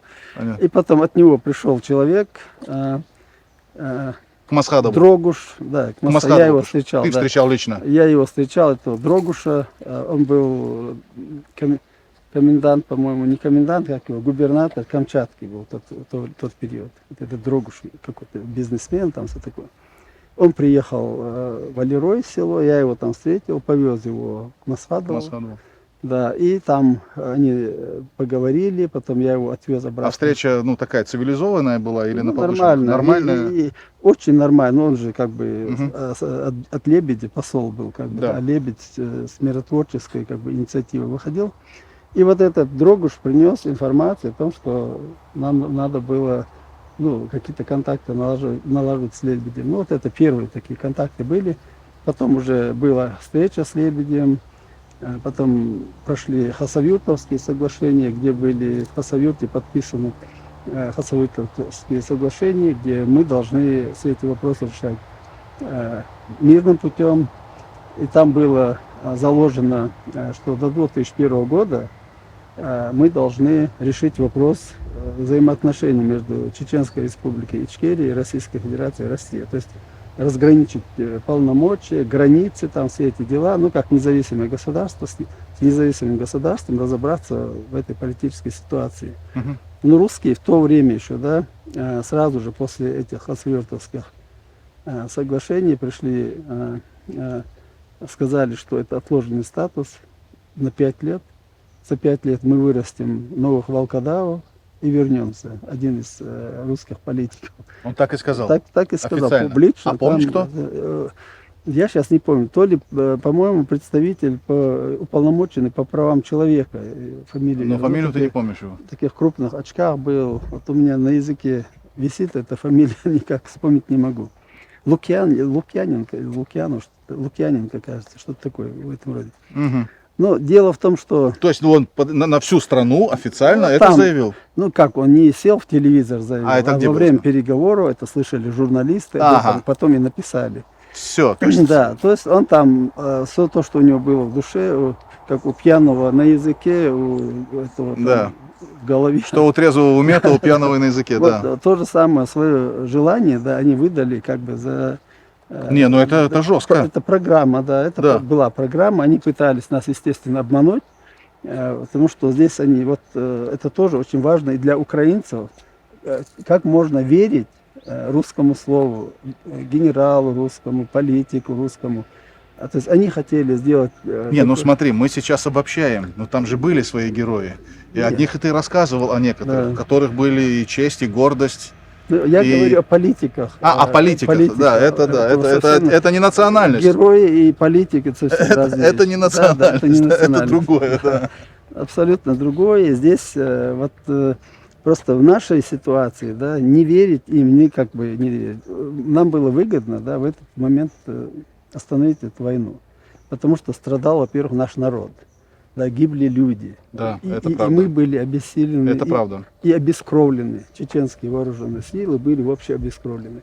Нам нужна была передышка. Мы хотели, чтобы за этот период, да, сформировать хорошую армию, нового типа, вооружить ее, защитить свои границы, там, будущее и так далее, то есть провести выборы, там, ну, все, чтобы было по международным правилам и законам, и потом прийти к тому, чтобы нас признали. Ну, после вот этих боевых действий были потом совместные комендатуры, организованы мы совместно с чеченскими военнослужащими и с русскими военнослужащими совместно проводили вот эти рейды, разные мероприятия для того, чтобы прекратить обстрелы, прекратить убийства, да, как с русской, так и с нашей стороны. Да. Это контроль за этим, эти военные комендатуры, совместные военные комендатуры. На стадионе «Динамо» города Грозного проходили переговоры, ежедневные переговоры. Я был членом комиссии тоже по разблокированию. А предмет переговоров какой? Ну, предмет вывод войск. Вывод естественно, войск. Да? Освобождение территории, Да. разблокирование населенных пунктов, разблокирование дорог. Это до подписания или после? Это после. Уже после. Уже после. После. Да. Ну, после уже процесс пошел. Хорошо, тогда Потому чтобы что давал нам этот договор? Вот хотя бы основные пункты ты можешь вспомнить и озвучить их? договор межгосударственные Да, отношения. да, да. Самое первое, да, чтобы мы все вопросы в будущем решали только мирным путем. На Да, уровне как на уровне, равноценные, да, равноправные государства. Вот такие условия. То есть не вот это вассал и... Не, вот это, абсолютно. а, да. Там уже на равных, все Да, это было на да. равных. И вот эта война, это наша победа в тот период дала нам такое право говорить с ними на равных. А что это за пункт о, типа, вот дойдем до этого года и пересмотрим? Вот что это за Ну, пункт такой? это в 2001 году отложенный статус. То есть мы там договорились не говорить о статусе Чеченской Республики, да. До Мог- восстановления, там момент такой. знаешь, Мог ли Путин это до 2001 года? Когда не было Путина. Я знаю, вот когда он пришел, Да, да. он мог этот договор интерпретировать по-своему, что срок вышел, давайте-ка назад. Нет, не мог, потому Не мог. что Почему? мы в 2001 году по соглашению должны были собраться, сесть за стол переговоров Все. и прекратить этот разговор Всё, о я том, понял. что вы, мы, ваши, наши. До выборов президента Масхадова, до еще выборов в 1996 году начались заигрывания вот с будущим электоратом. Нужно было кандидатам будущим, там, как Зелимхан Яндарбиев, исполняющий обязанности президента, и другие люди, кто в будущем хотел бы быть кандидатом в президенты, они вот начали играть на этой религиозной волне, призывать к тому, что мы там И заигрались. и заигрались, да. И было в 1996 году указом президента введены в Яндарбиева, исполняющим обязанности президента Яндарбиева, были введены поправки, приняты законы о создании параллельных шариатских судов. То есть вмешательство в Конституцию. Абсолютно. Насколько это было законно вмешательство? Это было абсолютно незаконно. Незаконно вообще, то есть Да. варварское вмешательство. Да, потому что в Конституции религия отделена от государства. У нас не религиозное государство, государство по Конституции Чеченской Республики 4 светское демократическое государство. Поэтому статья 4 там гласит об этом. Поэтому здесь в данном случае было нарушение, но это нарушение вот в этот период времени, если мы так будем говорить с сегодняшней позиции, да, немножко неправильно получается. Когда говоришь с позиции того времени, Объясни, почему неправильно. потому что сегодня мы видим ошибки. Тот период мы их не видели, не предвидели даже этих ошибок. Была победа, была свобода, и мы думали, что эта свобода выльется как в анархию. Да? Все, что хочешь, можно делать. Можешь там хоть с религией, хоть с жизнями, там, всем что угодно, потому что вооруженные люди, Да. и это оружие имело огромный вес, потому что были фронты созданы во время войны, они не были распущены, были командиры, они не ушли в отставку, естественно, да, послевоенный период. Все имели на руках оружие, и было очень сложно с этим бороться. Но парламент, хотя пытался бороться, были приняты законы о ношении и хранении оружия, чтобы с рук убрать это оружие. И какой-то период был, когда не носили оружие, но потом оно опять легализовалось.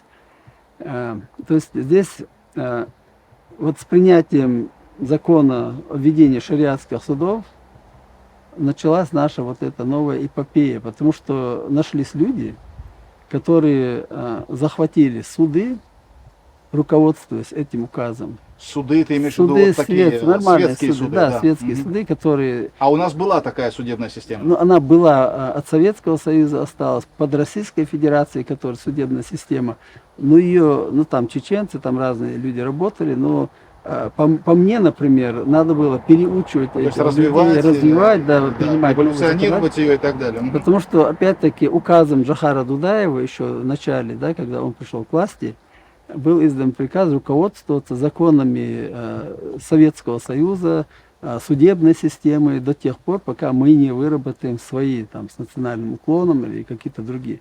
В 1997 году они не были выработаны, в 1996 году тоже, ну, потому что не успели, была война.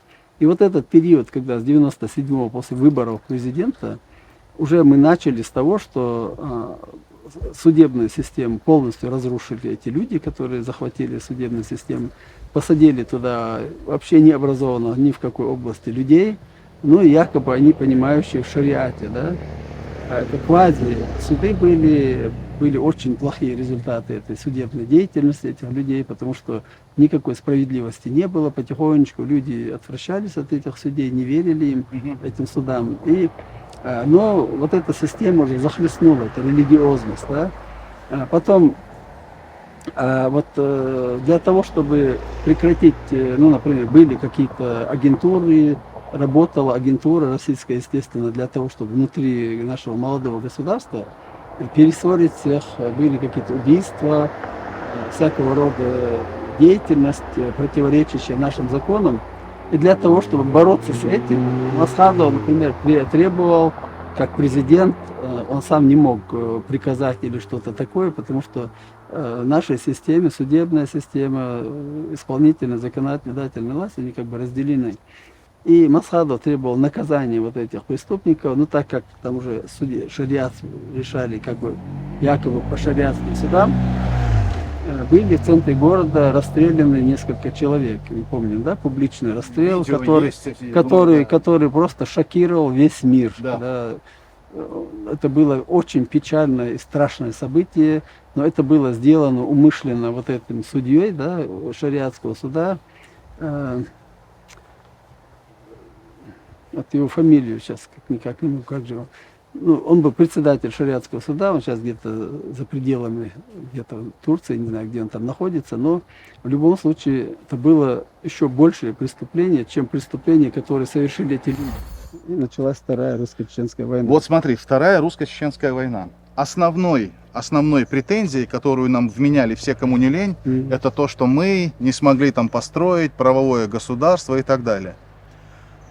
Что меня всегда удивляло, и что эта риторика ни у кого не вызывала вопросов, это то, что когда, допустим, затрагивалась тема 90-х бандитских ужасных времен, Россия говорила, был развал СССР, и нам нужно было время, чтобы пройти этот период, переварить, восстановить это, и все, ни у кого вопросов не вызывает. Когда речь идет об Украине, что за 30 лет, все говорят, за 30 лет не построить государство, это сложно, новые процессы и так далее. А нам За 2 года на нас эта справедливость не распространяется. Я не отрицаю, что были и бандиты, был там неразбериха, бардак, я не отрицаю. Но извините, у людей, которым несколько веков не давали вообще в принципе получить такой опыт, за 2 года хотят, чтобы мы там рай на земле построили. Это несправедливо. Ну хорошо, мы это оставим, не будем этим педалировать. Скажи, пожалуйста, почему все-таки за эти 2 года, хотя мы уже, да, вот почему? Что не так? Где мы ошиблись? Ну, во-первых, да, Жахар Дудаев, Да. еще в 95-м году, когда у него спрашивает азербайджанский какой-то журналист, Жахар Мусаевич, как дела там, как у вас в республике, что там на войне и так далее, он говорит ему, у нас все хорошо, говорит, здесь русские, здесь мы, здесь линия фронта, все ясно и понятно, тут никаких вопросов нет, у нас идет война. Я боюсь другого, говорит, я думаю о другом. Когда закончится эта война, я останусь с 300 тысячами вооруженных людей, не имеющих рабочих мест. Вот этого я боюсь. Что с ними, с этими людьми То есть делать? это была не дудаевская шутка, Абсолютно. а это было на полном серьезе, он сказал это прям, не шутка. да, И я это, понял. вот да. это наследие, да, досталось Масхадову. Не было абсолютно никакого бюджета, да, потому что заводы, фабрики были разрушены. Полностью, никакого бюджета. Людей для начала, для того, чтобы они окрепли, парламент и президент освободили, после выбора Масхадова, имеется в виду, освободили от налогов. Люди не платили никакие налоги ни за газ, ни за свет, ни за воду. То есть в общий бюджет ничего не поступало? Абсолютно не поступало, потому что у людей нечего было взять, было, да. не было рабочих мест. И народ, и мы там какую-то нефть, когда отправляли, какую-то нефть продавали, добывали, Да. отправляли нефть, и была все время не своевременная неоплата, умышленная, да. А воровство этой нефти имело место Ну, в каких-то вот этих цепочках? Там? Оно было там, было на бытовом уровне воровство, машинами воровали, но это такое мелкое, хотя это очень вредно было для нас. Да. Потому что чем больше людей воровало, тем больше еще хотело воровать, потому что за это деньги получать. Параллельно с этим были вот эти взрывы домов или это другая история? Ну, это как бы из одной оперы все. Из Это одной. все из одной оперы. Взрывы домов в Москве, на Каширке, да. Насколько в этих всех событиях со взрывами домов и так далее, потом это и последовало на почве этого риторика, мы все помним эти слова, и которые на самом высоком уровне, включая Путина, были сказаны и в адрес всего народа, и всего на свете там. Насколько большая степень вины чеченцев в этих событиях? Она есть? Она нуль.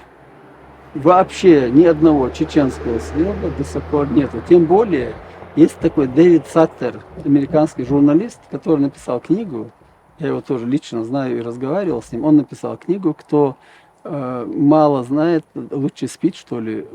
Такая брошюра у меня, она дома есть, о взрывах домов. Он расследовал взрывы домов в Москве и пришел к выводу, что эти взрывы осуществили ФСБ сами. Потом есть книга Литвиненко, да, это не Литвиненко, а Литвиненко и этого Фельштинского, по-моему, или Фельштинского. Взрывы домов, Москва, ФСБ взрывает Москву или Россию, что-то такое название. В этих книгах тоже они доказывают, что след там чисто ФСБшный, там никакого чеченского следа нет, и ни одного чеченца до сих пор, участника вот этих якобы захвата или взрыва домов, так до сих пор не нашли за такое огромное количество времени. Поэтому это все было сделано для того, чтобы демонизировать чеченский народ, чтобы оправдать вторжение, будущее вторжение и убийство дальше этого чеченского бедного народа, да, перед Россией, перед российским народом, вот сказать, вот смотрите, я обязан пойти воевать с этими. Поэтому риторика Путина «замочу в сортире», это очень знакомая для русского человека, да, период, когда бюджета не было. У нас, я хотел подчеркнуть, что бюджет должен был формироваться, естественно, из производства, какие-то должны были платить, люди должны были платить налоги, налогов не было, государство отменило для людей на послевоенный период все налоги, свет, газ, квартиру там, и так далее, и ни за что люди не платили, потому что не было никаких денег. Ну вот я тут говорил о том, что Хасавюртовские соглашения, которые были до того подписаны Да. в Хасавюрте, да, поэтому они называются Хасавюртовскими соглашениями. Вот эти Хасавюртовские соглашения плавно вылились уже после избрания президента Масхадова в 1997 году. Парламент и президент были одновременно в один день избраны. И вот они вылились в договор о мире, межгосударственный договор о мире от 12 мая 1997 года. Был подписан еще. Это очень важный документ для Чеченской Республики, потому что такого договора о мире нету между, я точно знаю, что нет между Японией и Россией. И России. Мы проговорили о том, что было, хотя это была настоящая история, я считаю, это недавние события. И вот то, что происходит сейчас. Вот если суммируя это все эти события, какие перспективы ты видишь или надеешься, пусть это будет даже в лиричной форме, какой угодно, именно для чеченского народа? Как это будет? Будет ли вообще? Или мы уже прошли ту черту невозврата, и своего государства не будет никогда? Или если и будет, то на каких условиях? Что поможет, что не поможет? Вот я хочу, это наверное, кульминация того, о чем мы говорим, и я бы хотел знать, потому что то, что было, оно уже было. Мы можем по-разному интерпретировать, по-разному рассказывать. В комментариях тебе там насыпят, и мне тоже, и кому угодно, насыпят кучу своих версий, еще и во всех падежах расклоняют. И все это будет, это понятно. В любом случае, это история. О ней можно говорить по-разному. Нас интересует настоящее и, конечно, будущее. Хотя бы ближайшее. Что это? Как ты это видишь? Ну, я вижу, безусловно, будущее за Ичкерией, ну, как бы свободное, независимым государством. Пусть это хоть через 100 лет будет или через 1 год. Наш народ никогда не откажется от свободы и независимости. Это факт, это исторический факт, потому что это со времен Кавказской войны идет и так далее. То здесь можно связывать, конечно, с победой Украины в русско-чеченской войне, тоже наше освобождение, да, в какой-то мере. Но иллюзии у меня... Ты связываешь? Я немножко связываю. Да, объясни логику, у меня чтобы, нету иллюзий. Чтобы зритель понимал, логика в чем? Логика в том, что вот Россия ослабнет из-за того, что украинская армия победит. Да? Так. Вот Россия может развалиться, но с помощью Европейского Союза, Америки и так далее, там разделиться на какие-то квадратики, там какие-то республики, может быть. Там у нас есть тогда шанс заявить о себе. Но заявив о себе... То есть да, удерживать, у нее не будет ни сил, ни желания удерживать Чеченскую Республику. Да, но риторика этих людей, которые сегодня пытаются создать иллюзию власти, с такой риторикой, конечно, у нас шансов очень мало. Это риторика религиозного характера, когда пытаются восстановить шариатское государство, не восстановить, а вообще воссоздать какое-то новое явление, да, нарушение конституции, шариатское государство, связанное с какими-то арабскими странами, да, где будет, ну, средневековье, так скажем. Конечно, нам никто такого не позволит сделать. Даже если Украина победит, даже если Россия доску разобьется, да, то нам никто на Кавказе не позволит создать ИГИЛ номер 2. Это однозначно, потому что это опасно. А кто-то хочет? Хотят, да, хотят очень многие. Хотят те, которые сегодня... Они вообще понимают, чего они хотят? Поплавки выскочили. Они пытаются... понимают, чего они хотят? Или это такая дань моде, я не знаю? Они не понимают, это просто попытка вылезти, да, попытка что-то сказать и не отвечая за свой разговор. Вот эта попытка, когда человек не может ответить за последствия этого дела, потому что никто спрашивать не будет о последствиях, да, как у предшественников тоже ничего не спросили. Поэтому здесь с этой риторикой, во-первых, разобраться надо, вернуться нам, чеченцам, к Конституции 92 года, к законам 92 года, к тому моменту, когда мы были независимым демократическим правовым государством. Вот с этого стартануть дальше, тогда у нас будет шанс. Ну, вот по Украине я могу сказать точно, да, Украина, когда получит свою свободу, да, российские войска будут изгнаны с территории Украины, и она до 91-го, что ли, года восстановит свои границы, то Украина настолько сегодня у самой проблем, ей будет не до нас и не до помощи нам. Потому что Украина половина в развалинах, да, население Украины почти 6 миллионов по всему миру рассеяно. У них потом привернутся военнослужащие с ВСУ, там, с оружием, как у нас это было.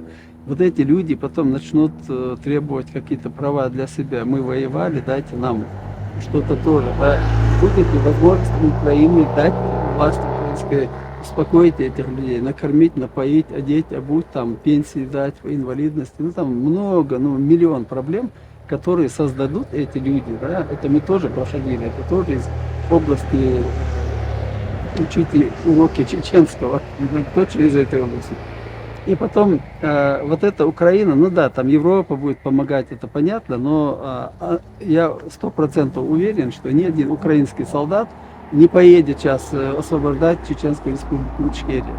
И ни один солдат, те, которые пытаются сегодня, ну, там, джамааты, там, всякого рода с оружием в руках, которые сформированы в Украине, они тоже никаким образом за 1000 километров с оружием в руках не поедут освобождать там, от других людей, от тех же вооруженных, других чеченцев. Нам это и не надо. Мы не хотим, например, иметь гражданскую войну на нашей территории. Да? Наш народ очень сильно пострадал. 300 тысяч, я как уже говорил, убитыми за две эти русско-чеченские войны гражданского населения. Плюс сегодня в Украине погибает основная часть мужского населения, которым по-разному хоть и называют, оскорбляют, но эти люди все равно погибают. Там, массово погибают, там, в основном молодежь, которая не хотела туда идти, насильно отправляют. Эта демографическая проблема тоже у нас возникнет. Она уже возникла, но еще будет более усугубляться. Вот решение этих вопросов для чеченского народа зависит только от международного сообщества. Вот, серьезно, то есть его помощь от Америки.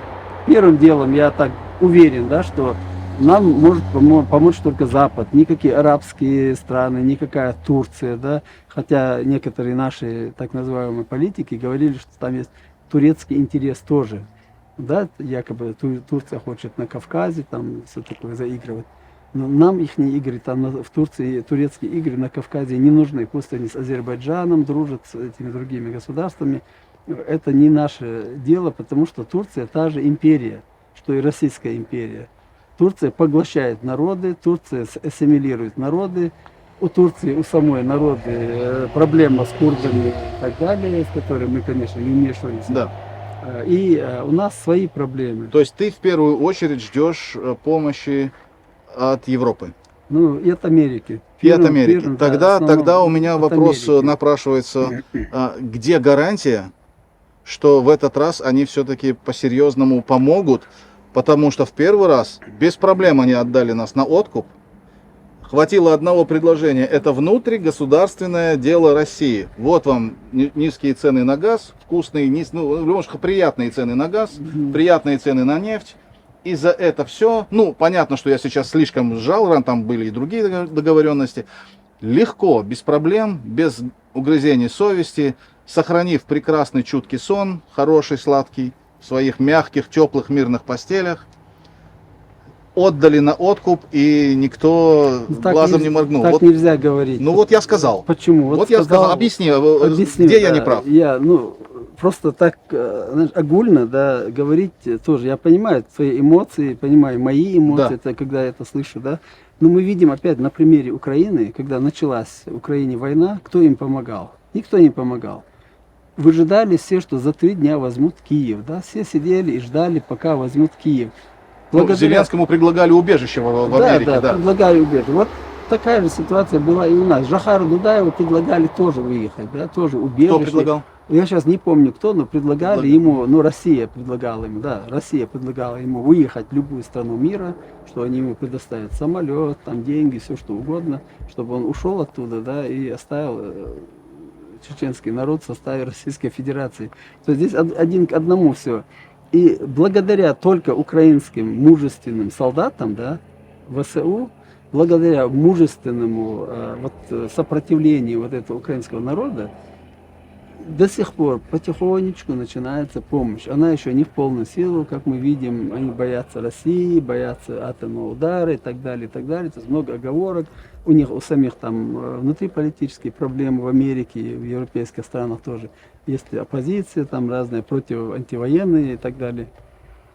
То есть здесь вот нам надо выжидать, с этими государствами надо иметь какие-то контакты, Да. иметь контакты тем политикам, которые на демократической платформе сидят, и тем, кто религиозную риторику ведет, а именно люди, которые хотят воссоздать или восстановить чеченское независимое государство на демократической основе.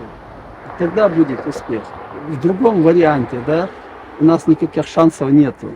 Еще я хочу сказать, что вот для чеченцев очень важны контакты с балтийскими странами, странами Балтии, потому что с самого первого дня войны самые основные наши друзья, да, во-первых, была Литва, самая, которая на уровне правительства, на уровне государства помогала Чеченской Республике и нашим информационно помогала в этом сопротивлении. Думаю, что То так есть должно ты картину быть. видишь так. Да, я вижу так. Да. Хусейн, я благодарю тебя за беседу. Мы обязательно будем еще общаться. Мы никак не можем осветить такую массу проблем и вопросов в одном видео.